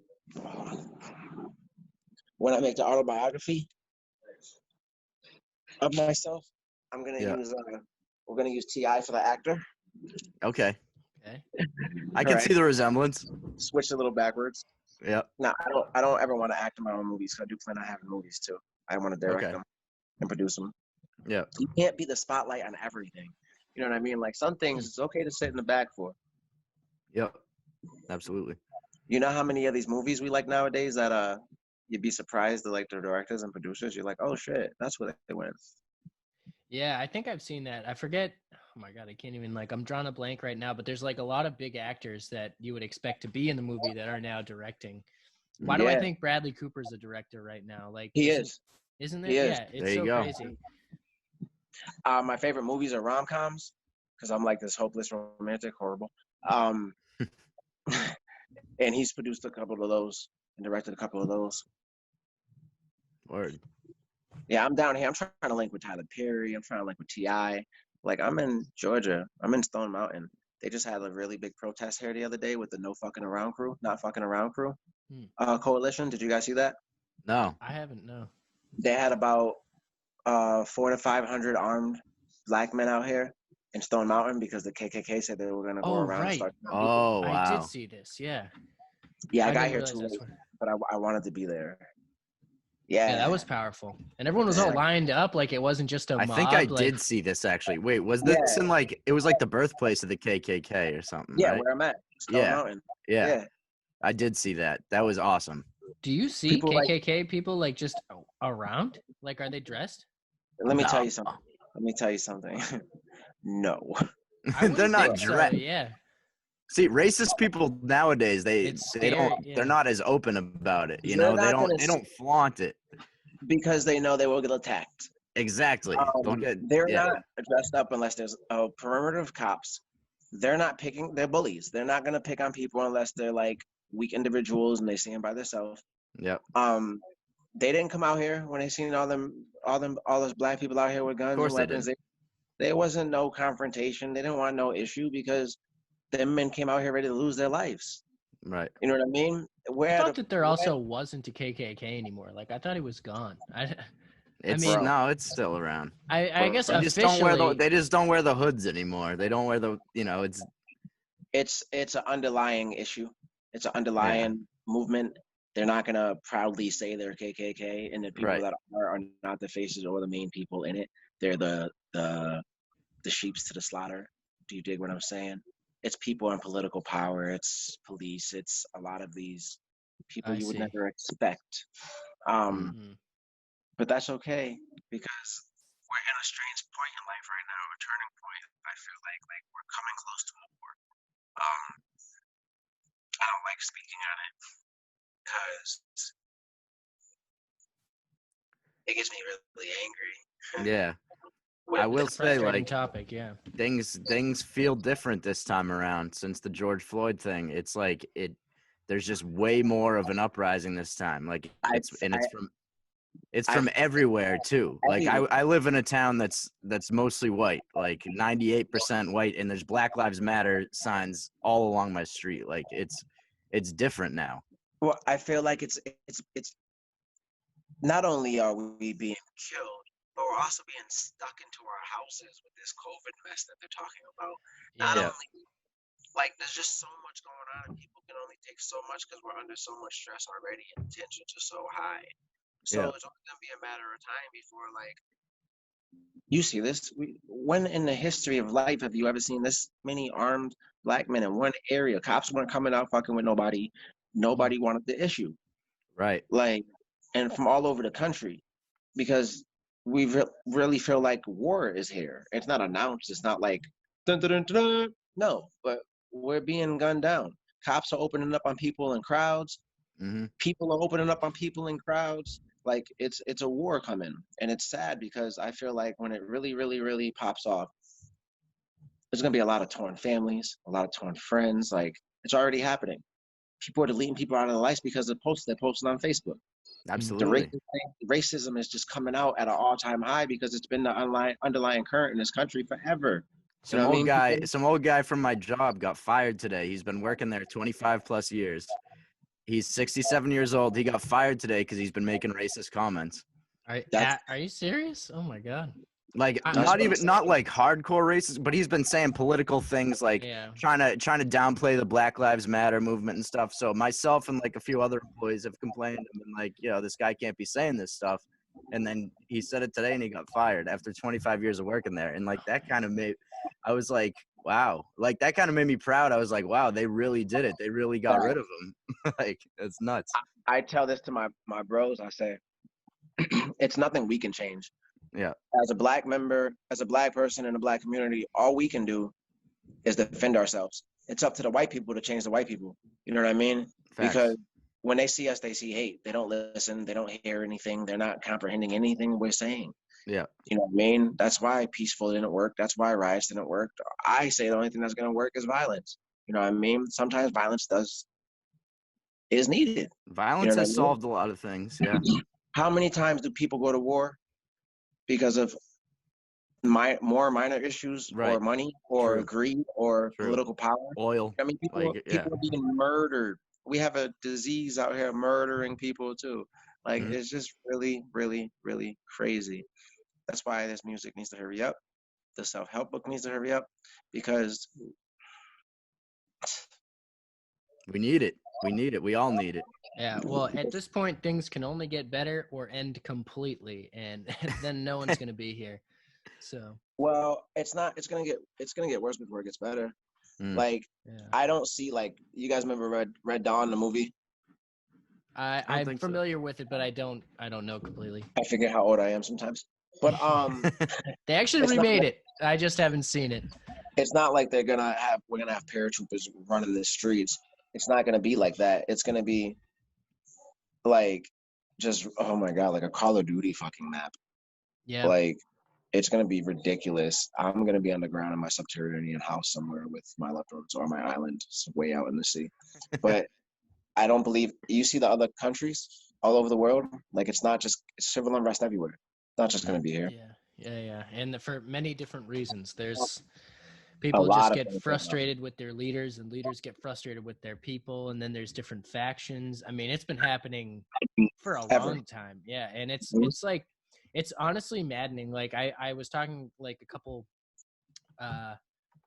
and I mean things are different these days, but like a couple of podcasts ago was we had mentioned like Narcos and like things how things were just so corrupt despite there being an official government in Colombia and like in Mexico as they go into the next like, and there's like and US involvement in a lot of the corrupt things that were going on. And sometimes you wonder, like, I know things are probably a little more buttoned up like since those events, but like you wonder how much of that is still going on. Like, and I don't want to get into all the politics and all the whatever, but like there is turmoil in the world that like I think our government likes to act like we don't have such a hand in it, but we do, you know. So it's like just we all have to just preach peace, I guess, is really the bottom line, because it's nuts. Yes. It's nuts out there, and it doesn't seem to go away, even though it gets Yes. quiet for a while. And Well, we I will- also we need to be, and especially us as white people, we need to be anti-racist and not just stand back and stay silent and just watch it happen. We need to like if you see someone being racist, you need to be like, no, get the fuck out of here. That's not acceptable. I love these videos I'm seeing of white people beating up racist. Like, Right. That's what we need to do. That's the energy we need to have. We can't just be like, oh, that guy's racist and then just walk away. We need to be like, no, you can't fucking live here comfortably and act like that. Fact. No? I seen a video. There was this white dude yelling, white power, you guys go home, blah, blah, blah. And it was a younger black kid, and the black kid was like, what? And an older white dude came over like, you're not going to speak like that. Just laid dude out. I was like, yes. Yeah, I love to see that. I love to see that. Yes. Man. It's good to see swift justice because people learn like pretty quick. They No do. one wants to get smacked. No. And if you just start, you think Some that you're people just saying need to get something- smacked. Some people just haven't been beat up enough in their life, I guess. Fact. You know? Fact. Some people just need to be punched in the face. Right. Fact. That's true. So I'm all peaceful. I'm definitely preaching peace, but like I said, I'm also preaching defend yourself from these police. And if you see anybody being attacked or murdered, jump in and fucking help. Put your phones down. Do not film. Help. What the fuck is wrong with you people? Don't be afraid to beat the shit out of a racist person. Don't be afraid to beat up a racist person at all either. Please don't be afraid to beat up a Karen or where a racist guy's name is. I think they call him Ken now. Ken and Karen. Ken and Karen. Fact. Those two white people with their guns. Oh my god. Oh my goodness. That picture was so. Oh man. There were a lot of mistakes made by those people. Like just so many mistakes. Like I just can't even. The lady holding the gun like the wrong way. Well, first of all, like just being alive. They're just frustrating. Like I couldn't believe what I saw and just what I heard. I mean, the whole thing. Like also. Arrest Breonna Taylor's murders. Yes. Why do we still have to say this? Like, why do we that still is have cut to say and dry? this? Yeah. Seriously. Water. I mean, why do we have to say 1,000 things? I know. Because unless it's relevant to the people that want it to be relevant, it doesn't matter. It's unbelievable. Yeah, that needs to happen ASAP. It's funny because there's no like one person. I guess it would be like the district attorney of that county, like because it seems like who does this go on? Like who presses those charges? Like people are calling for it. It's so obvious. It's gonna have to be the attorney general to make it happen because the DAs obviously want to do nothing. The people in that district want to do nothing. Yeah. It seems so strange. Like with all the pressure you're getting and how obvious that case is. Everybody's saying you're the most hated police force in the country right now. Like, if there was any like justifiable explanation that they could give, like that would be like, oh, this is why this hasn't been executed yet. Like there's nothing. There's no justifiable. No, they just don't say anything. They just act like nothing happened. They act like nothing happened. Like. I mean, that should be embarrassing for them, you'd think. Like, everyone knows where that is. Like, it's not like some mystery place. Something tells me that's a pretty racist police department over there. Yeah, you would think so. But you see cops out on bail when they do get in trouble. You see paid leave. Like... That's got to change, too. That doesn't sound right. It's not going to stop until they're charged the same way you would charge us. Right, exactly. I always thought like law enforcement or not, if you like broke the law, if we kill somebody, we don't just get fired from our job. You know what I mean? No, who's policing the police? That's the issue. Right. Who polices the police? The police are supposed to come and de-escalate the situation. They're not Right. supposed to escalate a situation. So when they come in, as a black man, you already feel like the situation is escalated because these cops are scared for their life when they see your skin, or because they don't like you and what you stand for. You know what I mean? It doesn't matter the race of the cop, because behind that blue wall, all the motherfuckers are racist to me. Because they got power, and who they racist against whoever don't got that power. They said that. Ice Cube said that, and fuck the police. He said black cop showing out for the white cop or something like that. Yeah. No, know what I mean? It's like they're all you know. I just did a the police force in America is needs a lot of big changes. I just did a Black Lives Matter song. Oh, did you? Yes, thank you, bro. Haha, my brother got me a Corona. Hey. Yeah, I don't drink, but when I drink, it's Corona. It's Corona time. No COVID. I heard they're. Oh, go ahead. I heard they're installing implants in people's brains when they take you for COVID. Is that what you were gonna say? No, no. I was gonna say that I heard. That would be nuts. I heard Corona's beer sales have gone down since the virus because people are idiots and they think that like it's related to. Wow. Do you know Coca-Cola's closing? What was that? Closing? Closing. Coca-Cola is closing. No. What do you mean? Look it up. I think I've been single-handedly keeping them in business during this virus because I love Henny and Coke and I love rum. A lot of these big corporations are closing. Yeah. Coca-Cola though, they own like, don't they own like a big water company too? Like Dasani, isn't Dasani made by? They own like a lot of different things. Like Sprite things. is owned by Coca-Cola, I'm pretty sure. They're gonna like reopen under like Joca-Cola or something. It's rebrand. Yeah. I don't know. I feel like this is like conspiracy theory shit because I believe like the world's ran by like a cabal and shit. Oh, let's go in it right now. From here on out, we're in on conspiracy theories. Let's talk. So I really believe like it's deeper than what it is. Even with the COVID, yes, COVID's real. People are dying from it. I'm not disputing that. But do I feel like numbers are being fudged and other people are being murdered? Yes, I do. Do I feel like they're taking people out and just, oh, it was COVID? Yes, I do. Do I feel like they have to stick a fucking thing up your nose to test you for it? No, I don't. They don't. Yeah, I know other people have been tested other ways. Mouth, if you're wearing something covering your mouth, right? Because these things are coming out of your mouth. So why wouldn't the swab pick that up? Right? Yeah. So what are they really doing up here when they're shoving something up your fucking nostril? Total Recall, one of my favorite movies. I don't know. No, you're not sticking anything up my nose. They did that to Eastman the other day. He got the test. Eastman got the thing stuck up his nose. Yeah. You're a statistic now. They got the number. They got you. I do think it is interesting to think like, I think I may have said this on a past episode, but like as a society, we were just told like there's a virus that like such and such percentage of people are dying from. It's spreading really quickly. Stay inside. And we just all did it. Like no one questioned it at all. I mean, some people did, but like some people did. Everyone stayed inside and everything closed really quick. And like we just did it. And the roads were empty and like for so long. Isn't that crazy? Like they could do that again for anything. Like that it could They could just make it up. Well, yeah, I mean it almost feels like a lie because I don't see people dropping so hard. People were dying though. No, people are dying. Yeah, people are dying. Biological warfare is a real thing. Yeah. True. And I feel like the people that matter are going to be immune to whatever.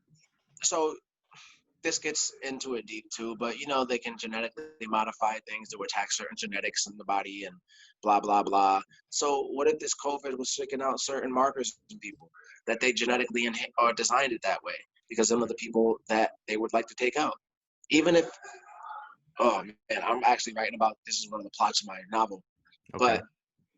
But imagine taking out millions to take out a few. Yeah.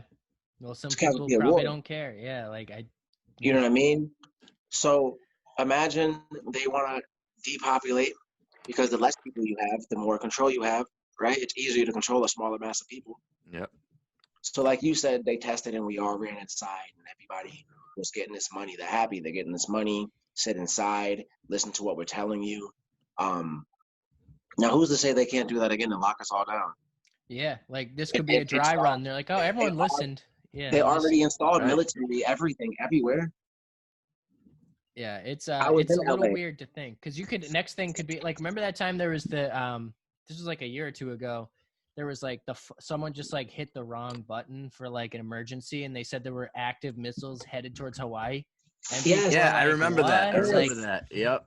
what if that just had, you know, they could tell you that again. Like there's a Twilight Zone episode actually about that where they hear on the radio like that they're gonna get hit, so everyone goes in or everyone goes like to their houses and this guy has a bunker. He's the only one with a bunker and everyone's like freaking out and they end up banging down the door to his bunker. Spoiler alert. And then they turns out there's no missiles. It was like a mistake. And then they're like, wow, we're fucking monsters. Like we were gonna kill you and your family basically to like live in your bunker. And it was just like, but people get crazy like when there's dire circumstances. So it's like looking at humanity from like an objective lens. You're putting these like when things are good, most of the time there's not much conflict, you know. But then when things get a little stressful, people will just rip each other apart. You see this? Yes, hoarding. People were hoarding all types. I was in Florida a week ago, right? I'm watching the news in Florida. Do you know what the news said? They had to recall S point something dot hand sanitizers because get this. Do you know what was mixed with the hand sanitizers? An accident? What? Methadone. Oh boy. By accident? All of a sudden, half of Florida's in recovery, even though they already were. Yeah, even though they already This was on the main news channel. And I looked at my children's grandparent, and I'm like, did she just say? And they said it again, and I'm like, how is that even possible? How did they get through the factory? Like, Yeah. what assembly line was mixed up there? And then I said, like, what are y'all They're just making? like, wait, those million bottles, those were supposed to go to the methadone clinic. And it's like, how Well, the fuck yeah, does that what? happen? Who screwed that up? Man. So, when I talk about bigger plans, I believe things can be orchestrated so everything sets off at one point, or so that they get a certain reaction on things. Because if you think about it, our whole lives, there's been numerous tests run. You know what I mean? We don't hear everything happening with the slaves in Libya or the people dying in China, or we don't hear these things because it's not what's promoted. News is propaganda. So if you only believe what you see on the news, you're being lied to. Well, and there are real examples. Like I had mentioned, like the like narco situation, like the Iran-Contra scandal. CIA directly involved in the movement of drugs and guns to terrorist groups. Like it's just crazy. And then you have I'm not actually fully familiar with this one, but there's like the Gulf of Tonkin or Tonka or something like that, and that was like a false flag, from what I understand, operation that the U.S. like attacked someone under the guise of being some other country. And if they can't sanction something, then they're gonna do it regardless. However, they have to get it done. That's how I feel. yeah, because people love to say the government's telling us like they have our best interest at heart, but they really have the country's best interest at heart, which may only affect the people at the top. So it's like hard to. See, people are like it's 5 families in the United States. It's made up of certain people. I don't know what families, but I know it exists because just look at the way the world runs. Like it doesn't fucking make sense for certain people to be in positions that they're in, and for things to be certain ways all over the world, not just the United States. Yeah, and I think I was gonna say, and just to tie this into this, to anyone who like, I know this is like definitely a more of a touchy subject, but like as far as like Black Lives Matter mentions how slavery ended like within like 200 years basically of this country, still like 200 years from now, and like Joe Rogan has some joke where it's like not a joke but a comment where like it's like that's only like 200-year-old people ago. It's not that long ago. It's not that long ago. And there's people who made crazy amounts of money that benefited off that, and those are the people probably sitting at the top that we don't even know their names. Right. So it's so like we're gonna act like that's just distant history and it doesn't matter anymore. Yeah, like like it's still relevant today. It's still the impact is still felt. Yeah, and it's like easy for someone like me or Jack. Like our families were not here during that time, from what I understand. Like, so you don't feel like as like directly involved, but there is a benefit that goes like from that because of just the Absolutely. way the country was structured, and it's hard to deny it. Absolutely. So And people like, that choose to ignore that are people who just, they What only you're care about talking- what's going on right what you're now in talking their about life. is white privilege. right. Yeah, and fact. Fact. and it's like it's hard not to bring it up, like, because it's just something that like is, So it's hard to explain, but when you mention there's probably like 3 families at Do the you know what? top that did Do this. you- Like, do you know what's hard for me? My mother's white, my daddy's black. So I'm a mixed male, but my skin is dark. So I've been attacked by racism. I got stabbed by racists at times because I defended myself against those racists. It can come to a point where you see all the ugly and it makes you not like part of yourself. You know what I mean? It's fucked up. Like, I'm not racist at all. I'm half white, and I love white people. You know what I mean? But it's just like, I don't know. Maybe I can't explain it, but it's just fucked up. it is, Fucked yeah. up. Yeah. It is hard to explain, and it's like, it's hard to even like say, so many people say like they're worried about saying the wrong thing and like getting their words jumbled up and stuff like that. So but when you look at it just from the way the country was founded, how things have been laid out up until now, like it makes sense. The country's background was slavery. So This country was that's the built reason- on racism. 100%. That's the reason why it's never going to be gone, because systematically it's there. How can you gonna get rid take of something that's so Yeah. ingrained in the roots of something? You Right. can't. It's Mm. it's We already gotta been keep generated. fighting. And look, you know what I mean? But when you get to the proper platform and we get to the proper reach, we can do what we need to do on our end to reach the Mhm. right amount of people to try to make some change happen. You Yep. know? Absolutely, yeah. We're making steps forward, and gears Always. are turning. Forward, brother. Always Absolutely. forward, Always right. forward.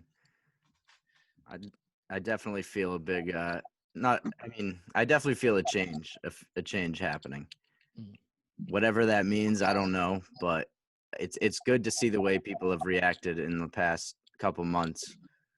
But It's things have good to been see. getting better, and I think it's because that history is so recent. Like in the past 50 years, like things have changed so much. Like Yeah. I think. I mean, Right, but then Within we've taken Right. steps forward and then steps backwards. Like it hasn't been consistent. You know? because like, yes, things have gone into laws and, you know, whatever. We have made big strides, but then we still have black people being killed for Right. I They feel don't like we get made stopped, some big strides, and then racist people use those big strides to say that racism doesn't exist anymore. They're like, "Oh, look, we made big strides. This shit's over. We don't have to worry about it anymore." And then they go on and keep being racist. It's like the strides have been made for sure, but a lot more needs to be done. And won't fact. be solved And- overnight. That's for sure. no, absolutely, I'd absolutely. like to see a lot of my bigger artists in New England, lower artists, bigger artists, all contribute somehow, or all speak up and be more vocal. Hmm.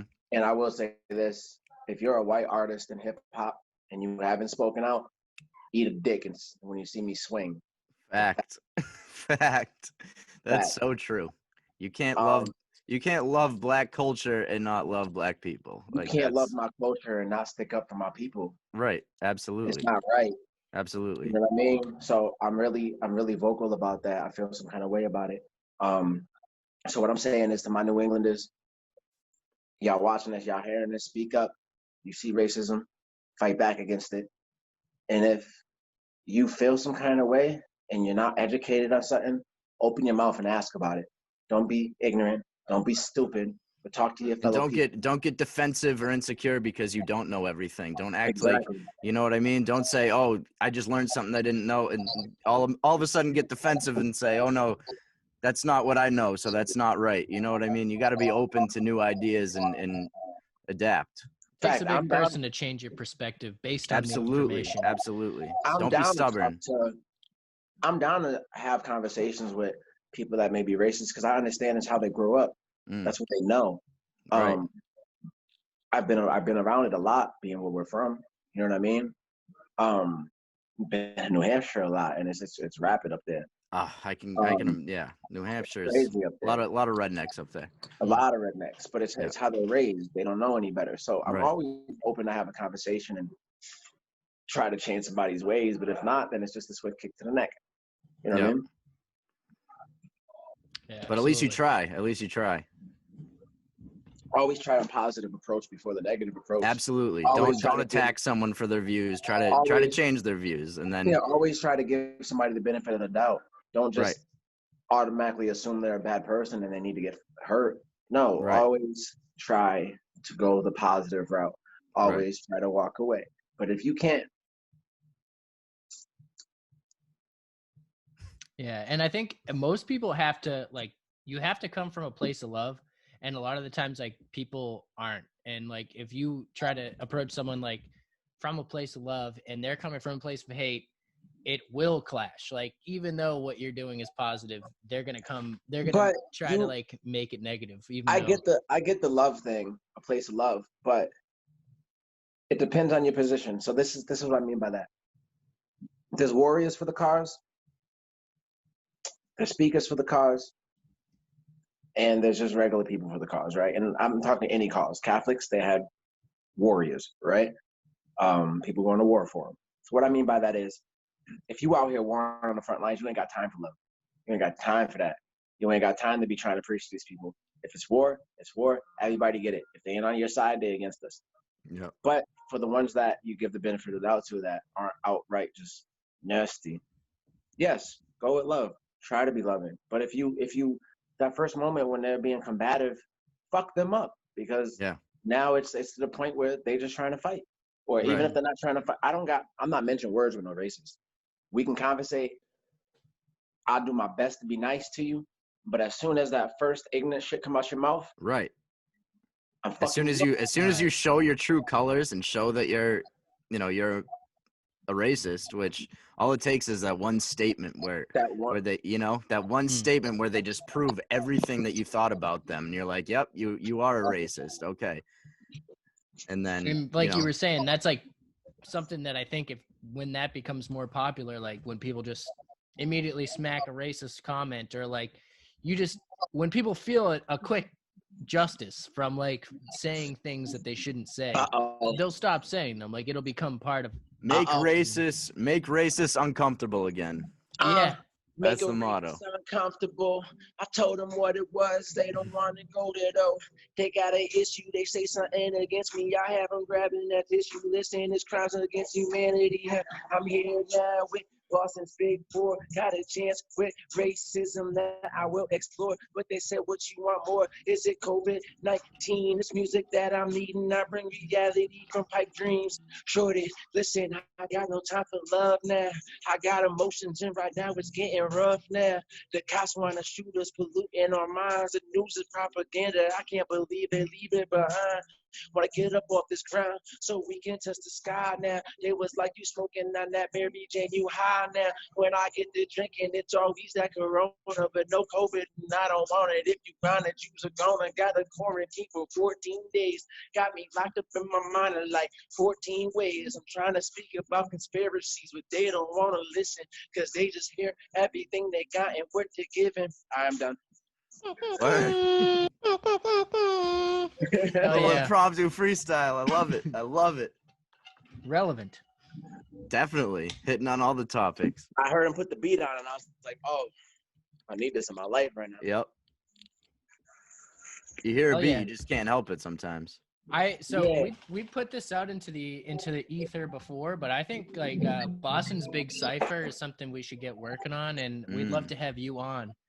I mean, it doesn't have to be all freestyle, but I feel like it's that's what I do. That's what he's gonna come all freestyle. I don't. You're never gonna hear me spit a written unless it's a song I put out that I have to perform.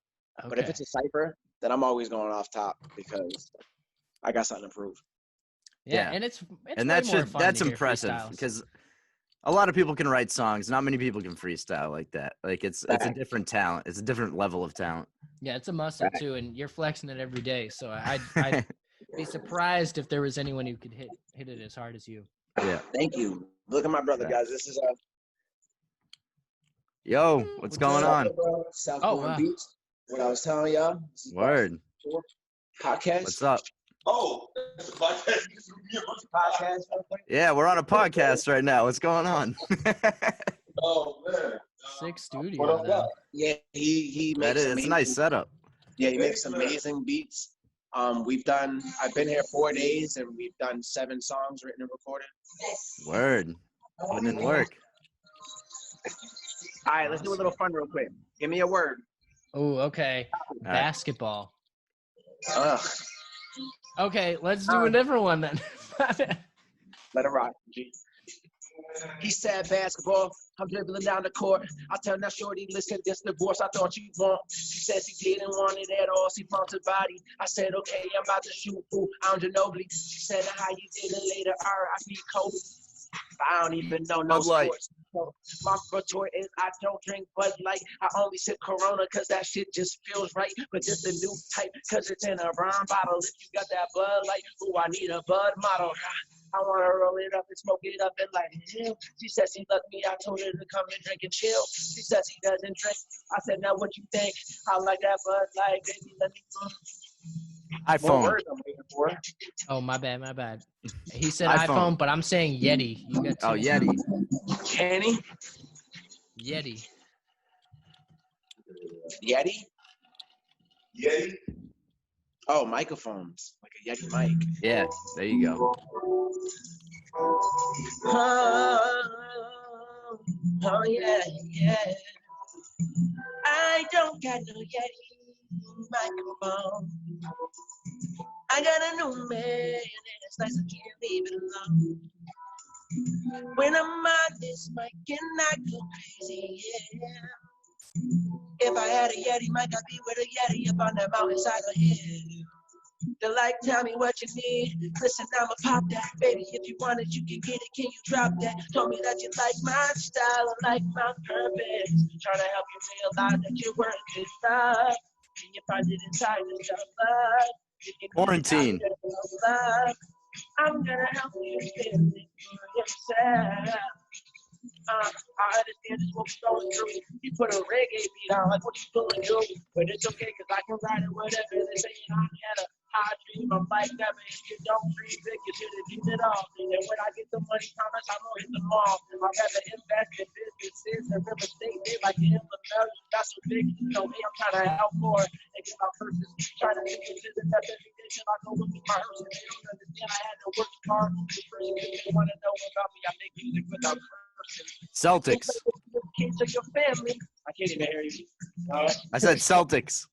Celtics. You can't give me sports, though. I don't know nothing about sports. All right. Napkin. I don't watch sports. I don't know. That was. Can we give a quick shout out to the cooker of these beats? Are these original beats? Yeah, Yes, sir. Hey. plug in. Someone Shout out, man. What's your name? What? Oh, Self-Born Beats. You find me on IG at Self-Born Beats or Facebook at Self-Born Beats. You also catch me if you want to purchase at beatstars.com at Self-Born Beats. $20 licenses for quick license, but I am all about exclusive. I want somebody to take this and make it a classic. I'm not looking Yes. for the thing. I'm looking for that next hip hop classic. So if they go, they can see everything on my, everything's on my IG. So you can go Self-Born Beats at IG and they can just sit there and just scroll through. They find something, reach out, I'll take it down, and we can work on the track. Oh yeah, There sounds you go. good. There you go. That's SELFBORN Beats. Just in case you're wondering how to spell it. I Instagram. was. Thank you. Peep I it. was wondering, yes. Loved it. Yeah, go check him out. I turned it down a little bit though. He said napkin. I got a mess in my mouth. I gotta clean it with a napkin. I got makeup on my shirt. I gotta clean it with a napkin. Cause when I get home, girl, we'll be like, what happened? You had some in your face where you snacking. No, I didn't cheat. Listen, you know, I had to be discreet so that napkin goes across my mouth, across my neck. I gotta wipe it slow. They're like, now what you doing, Lomel? You're emotional. That napkin, I use it to wipe away tears. Yeah. Paper towel. Paper towel, I got a bigger space, so that's okay, like Owen did. I'ma wipe my face. They wonder around how I did it. I won't catch no case. Yeah, I got paper towels on my waist. I pick it up and I use it over it like I am Gambit. I see the paper towel, Owen, how you handle it. Kind of like you flipping the ball. He dropped it down, but that's okay because we're steady to fall. My favorite season is fall. Now when them leaves turn, I got a paper towel, light it up and watch it burn. Camera bag. He said a paper bag. I need a paper bag to put my groceries in. I need a paper bag. Cause plastic is bad for the economy. Aux cord. He said aux cord. I plug in my beats. Self-born.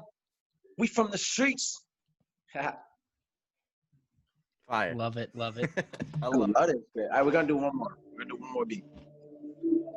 Don't turn it up.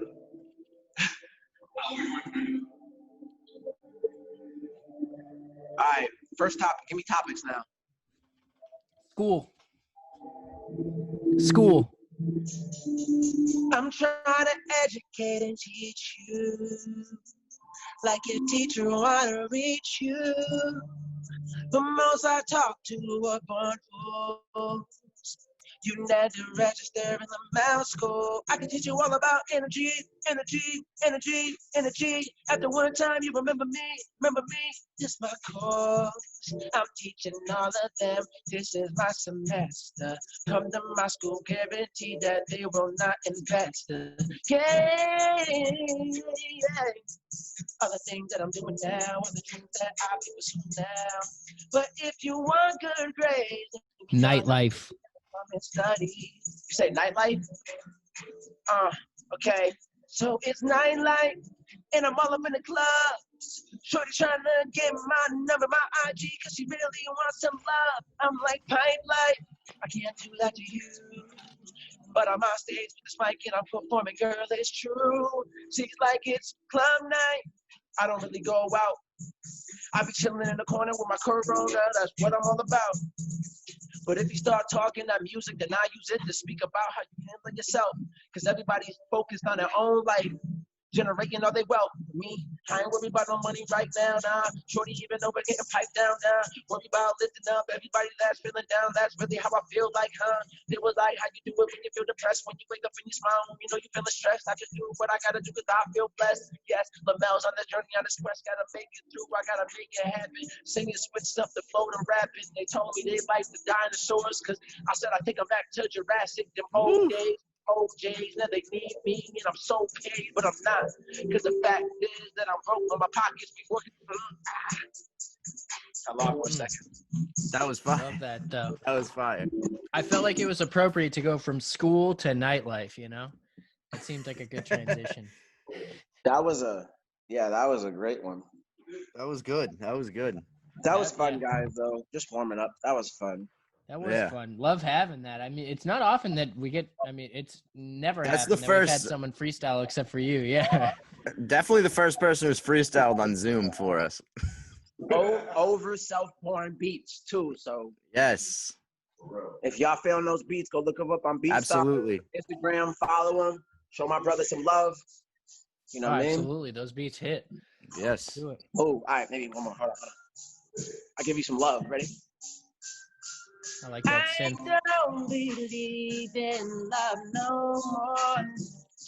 I split 50-50 with you, girl. If we're in the house, that means that I do have your choice. If you love me, girl, let me go. I said the next relationship and I'ma be in the polyamorous one, and that's guaranteed for sure. I like girls, I like asking for the weed, yeah. I like girls, I like girls, I like girls. But wait, after one night, I'm so hard to forget. She told me that she wanna call me. I said, that's cool. But baby, listen, know you ballin'. Pick me up at the school. Cause right now I go to college. Wait, nah, that's what you. You give me brain, you give me knowledge. I like that from you. But when you're done, you gotta go and leave. I don't need me, no attachment. You told me you want me. Okay, that's detachment. I don't need no strings, ain't no puppet, baby. No, not at all. I grew up on them Muppets, baby. Headache, that's time to know. Tell me what you need, I can get a guarantee, take a shot. Wait, that ain't an option. Told me that you love me, so that L word I ain't dropping. Emotions over here, I don't believe in that lust. Told me that you want me. Now I'm over, girl. I don't wanna hold you down. You said you wanted me, I'm the king with my crown. I don't even get it, I heard you been around. Can't change a hoe into a housewife, that's not how I get down. Can't turn a hoe into a housewife. Love it. Nah. No, you can't. That does seem like it would be really Big hard. facts.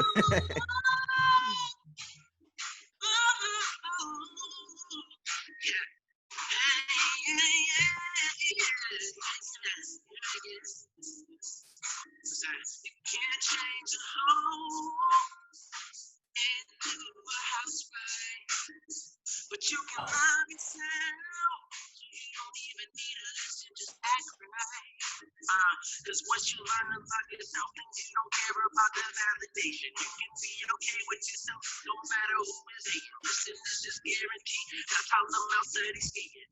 My motto's always forward. Tell me, are you related? Or do you push through any new rock that they set in your way? Do you wake up in the morning, set the steps in your day? Do you let them know that nothing's gonna stand in your way? And you're meaning your word, and you mean what you say.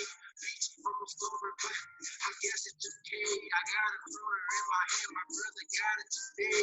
Damn, bro, look at me, I be running, I be working. Shorty says it's better me, but I see now I'm working it. Oh, right at the end. Hell yeah. There it is. Oh my God. You bring Lomel do you, on the podcast, you get an interview, and you get a concert. It's fantastic. We have to show sweetness in all them what they're missing. Like if I had a mic and I was done. Oh, yeah. We have Sway. to show what they're missing. The bars from I-95, all these dudes, like, y'all bring on written people, but Yeah. let me go on and tear some beats up.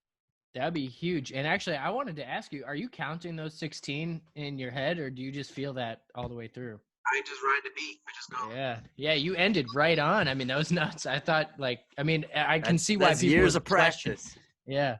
Yeah. My thing is this, like I said, I hear a beat. So I feel like even if you're a good freestyler, people want to hear the beat first. Mm. I don't want to hear the beat first. Play a random beat. But as soon as I hear the beat, like this one. Yeah. Like you get a feel for those ones and twos. You got the timing. Like it sounds like immediately. Yeah. This right here, I hear this, and I'm already in my head like, I'm going to start singing this. And then it's going to drop at some point. And when it drops, you just rap a little bit. And then when you feel the switch, sing a little bit. Boom. Well, maybe a hook will go right there. Okay, sing a little bit here. Then, switch it to rapping. You know what I mean? Then Yep. look at you guys. Improvise. Are you bopping to this? Are you bopping to me rapping? No, switch it to singing. Feel the vibe of the crowd. Nasty, that's what mechanics said. She said it's crazy and ridiculous, she can handle it. I told her, baby, like that, that's your handle shit. She said, now what you mean, baby, can you handle it? I fixed her up.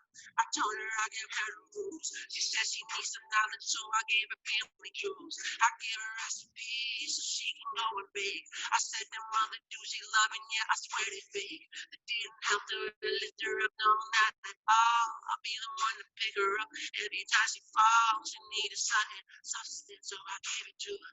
I had a dream. Yes, I showed it to her.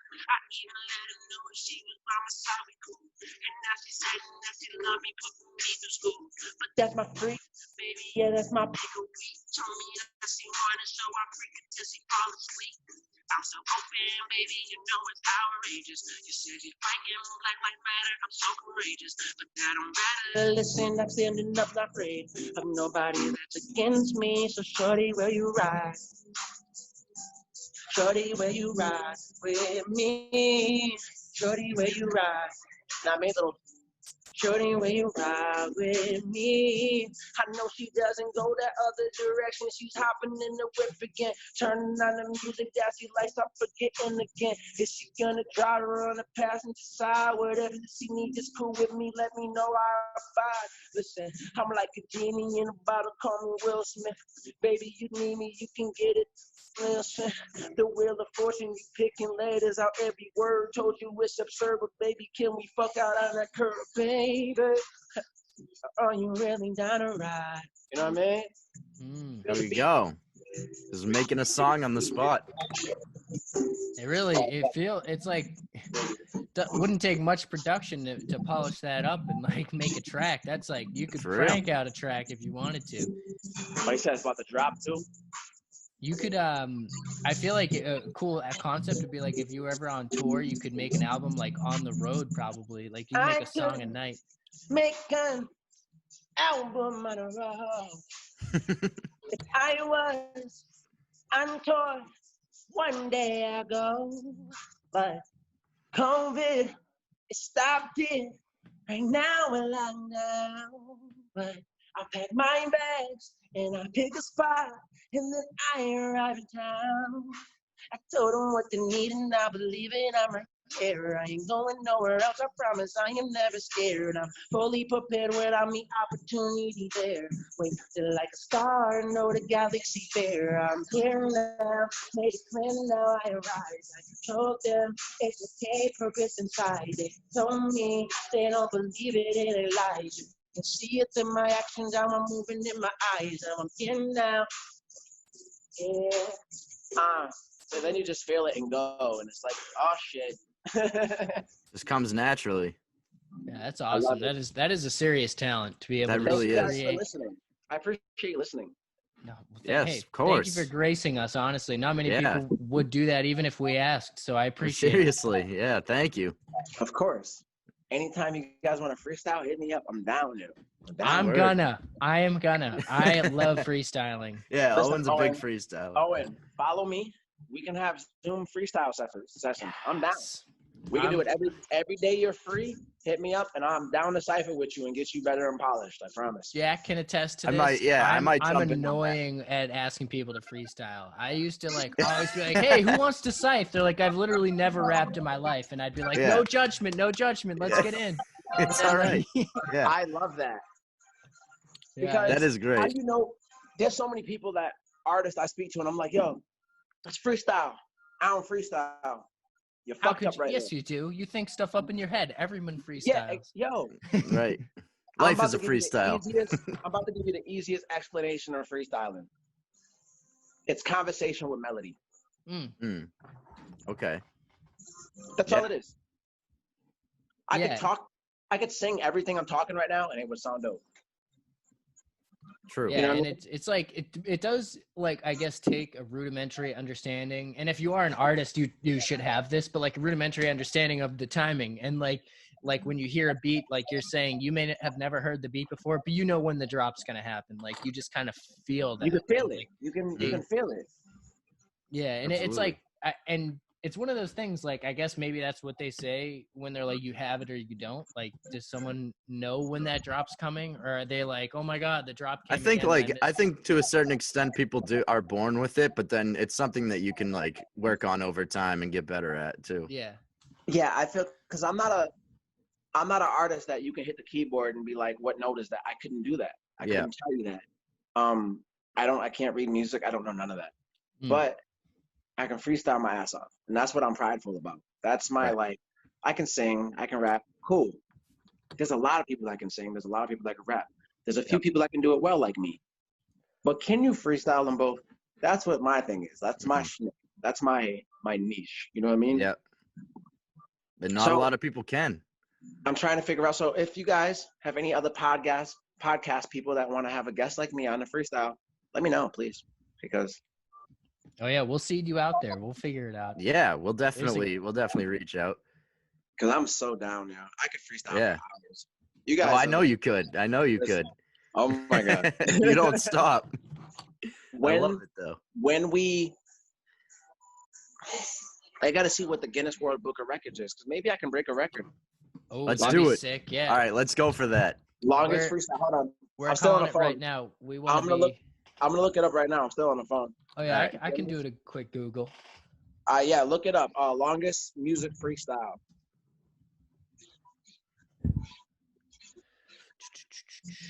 Oh, okay. So you did say music, but so the longest freestyle rap, Chitty reigns supreme with the latest running time for the Guinness World Records longest rap freestyle. Oh, Chitty from Chitty Bang. 9 Yes, hours, 16 remember minutes, and that. 22 seconds. Yeah, I remember that. He did that a few years ago. I feel like we can do better. Yeah, Watsky I feel like you could. freestyles for 24 hours. What is this? What? I'm seeing another one. It says he rapped for. This looks like it was in 2020 for 25 hours and 56 minutes. Oh Is no, that Guinness? he beat. This is on vulture.com. Let me Yeah, look up Guinness. Screw all the other sites. Guinness is what like really What- applied. yeah, it does say it was a Guinness record. You know what? I'm I actually going to remember. get to I like remember the official Chitty Guinness. Bang freestyling for like 9 hours or something. I could do that. I remember I watched some of it. Yeah, no, you definitely could. You Yo, definitely. if you You give could me even enough, do 25 hours if you needed to. We'll I just could get you do like as that whole long- P thing. as long as you have new beats for me. If I have that many beats, I'll go a week, bro. I need Yeah. beats, weed, and food. All right. We can figure that out We're for gonna- sure. yeah. We're gonna get you some beats, some weed, and some food, and we're just gonna let you go. Let's set it up. We gotta so I say we can actually try this and set it up. But you have to have a Guinness official person there. So we gotta figure out how to do that. They have to True. witness it. So But I I'm feel- actually a little bit familiar with this process. There's somebody that I know who has applied for like a number of different records, and they send you first like an instruction booklet of like what that record, like what the rules are for that record. And then they give Okay. you like all those documents like to sign that you have. I think you have to have it filmed from like multiple views, and Yeah. like you need a person there to witness it. That is like, it's kind of crazy. We can but do it. You can do it. I'm yeah. down. Yeah, let's I'm do down. it. Let's do it. I'm down. I'm excited. I'm super ready for it. And Yeah. if you have anyone else film it, I'm gonna be so sad. So I No, just No, we listen, got this. We can set this up. Let's pick a date. I'll go on, not tonight because I'm drinking now, but I'll go on tomorrow unless one of you want to do it and apply for it. But I'll go on and apply for it. And let's pick a date in July, August, end of August around that we can all get Okay. together and actually like get together and do it in a studio.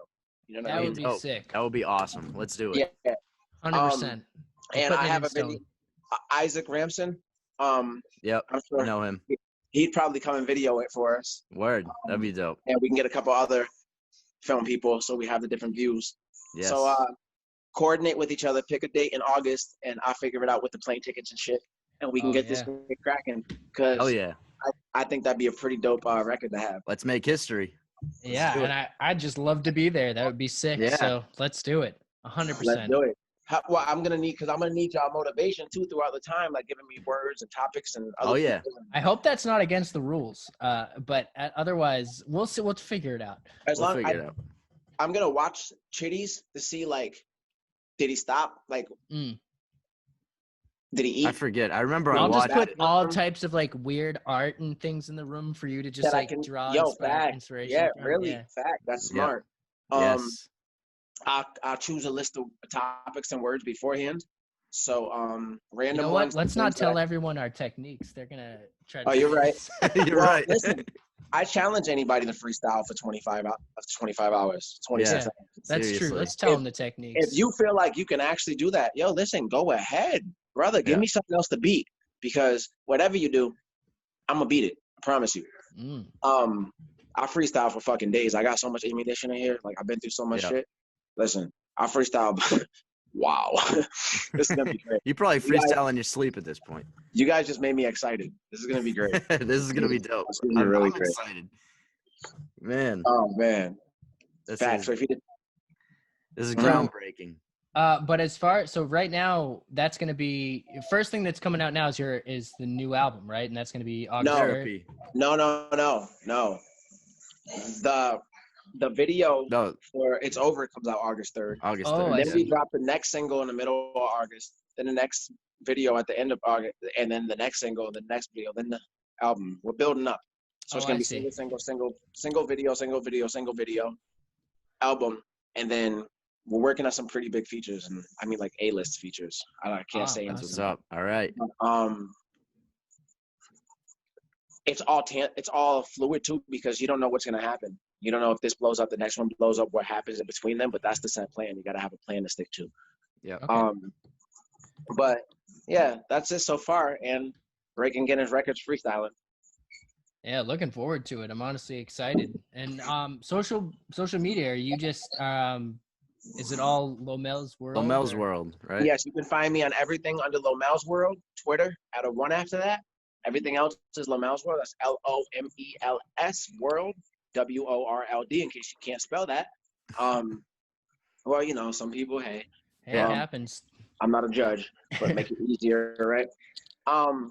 And I like to say this: if you're listening to this and you want to collab, reach out now. I don't charge everybody, but if you send a song and it's amazing, I'll hop on it. But if not, I do charge. Also, hit my inbox if you're depressed. If you feel like you have nobody else and you're alone in the world, you don't. I am here. I promise I can probably relate. If I can't, I'm a good ear, good listener. Other than that, love yourself. And I want you two to do this, Owen. I want you both to do this.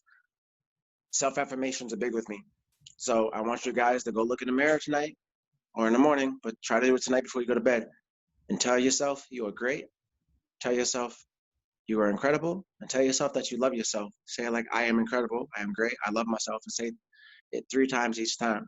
These are important to reinforce positive things with ourselves, to reinforce these affirmations, and to start loving ourselves the way that we should have been loving ourselves in the beginning. You know what I mean? So you guys do these things. If you're watching this podcast, do these things. It might feel ridiculous. It may feel foolish. Look in the mirror, look in your own eyes, and say these things to yourself. Because I tell you right now, there's nothing like self-love. And if you love yourself, then anything is possible. I promise you this. I promise you. Well, I That's great appreciate advice. these words for sure. That is Yeah, great that's advice. Something Of that we course. don't usually do. I don't usually do those daily affirmations. It's Well, listen, key. do it tonight. See how you feel in the morning. Okay. Do it in Will the do. morning. If you feel Absolutely. good, do it in the morning and see how you feel throughout the day. It's the little pick-me-ups that can change your whole outlook on things. You know what I mean? Meetings with people, energy with people, conversations, like your whole well-being. These things can build that up and help your physical. You know what I mean? Because your insides and your energy, it all works together. Synergy. For sure. You know what I mean? Right. But I appreciate you guys for having me. This was great. Absolutely, man. Thanks for coming on. Of course. The second time. Of course. I respect Once you get guys. 5 times, you get a special like gold. We have like this medal, but no one's been on 5 times yet. So Yeah. Okay. We actually I'll be haven't back. made the medal yet, but we're I will working be on back. it. You guys coordinate and figure out a date in the end of August. Yes, we will Yes, do for that. sure. To do this. We will do that. We're gonna set some records. You're gonna Yes, set let's some really records. knock this out and set some records. And what will be dope is I would like, we set these records. Obviously Guinness will have a record, but we can leak the record through Boston Big Four's website. You know what I mean? So that way it That'll builds be it up dope. with you guys. Of course, man. Listen, one hand washes the other. They both wash the face. Facts. You know what I mean? Love it. So I'm appreciative Facts. of you guys having me on here. Hey, we appreciate you always, man. Keep grinding. Always forward. Always forward, brother. We'll talk soon, man. Y'all have a great night. All right, man. Absolutely. You too. You too. Good to see you, bro. Thank you so much. Thank you. Peace. Fact.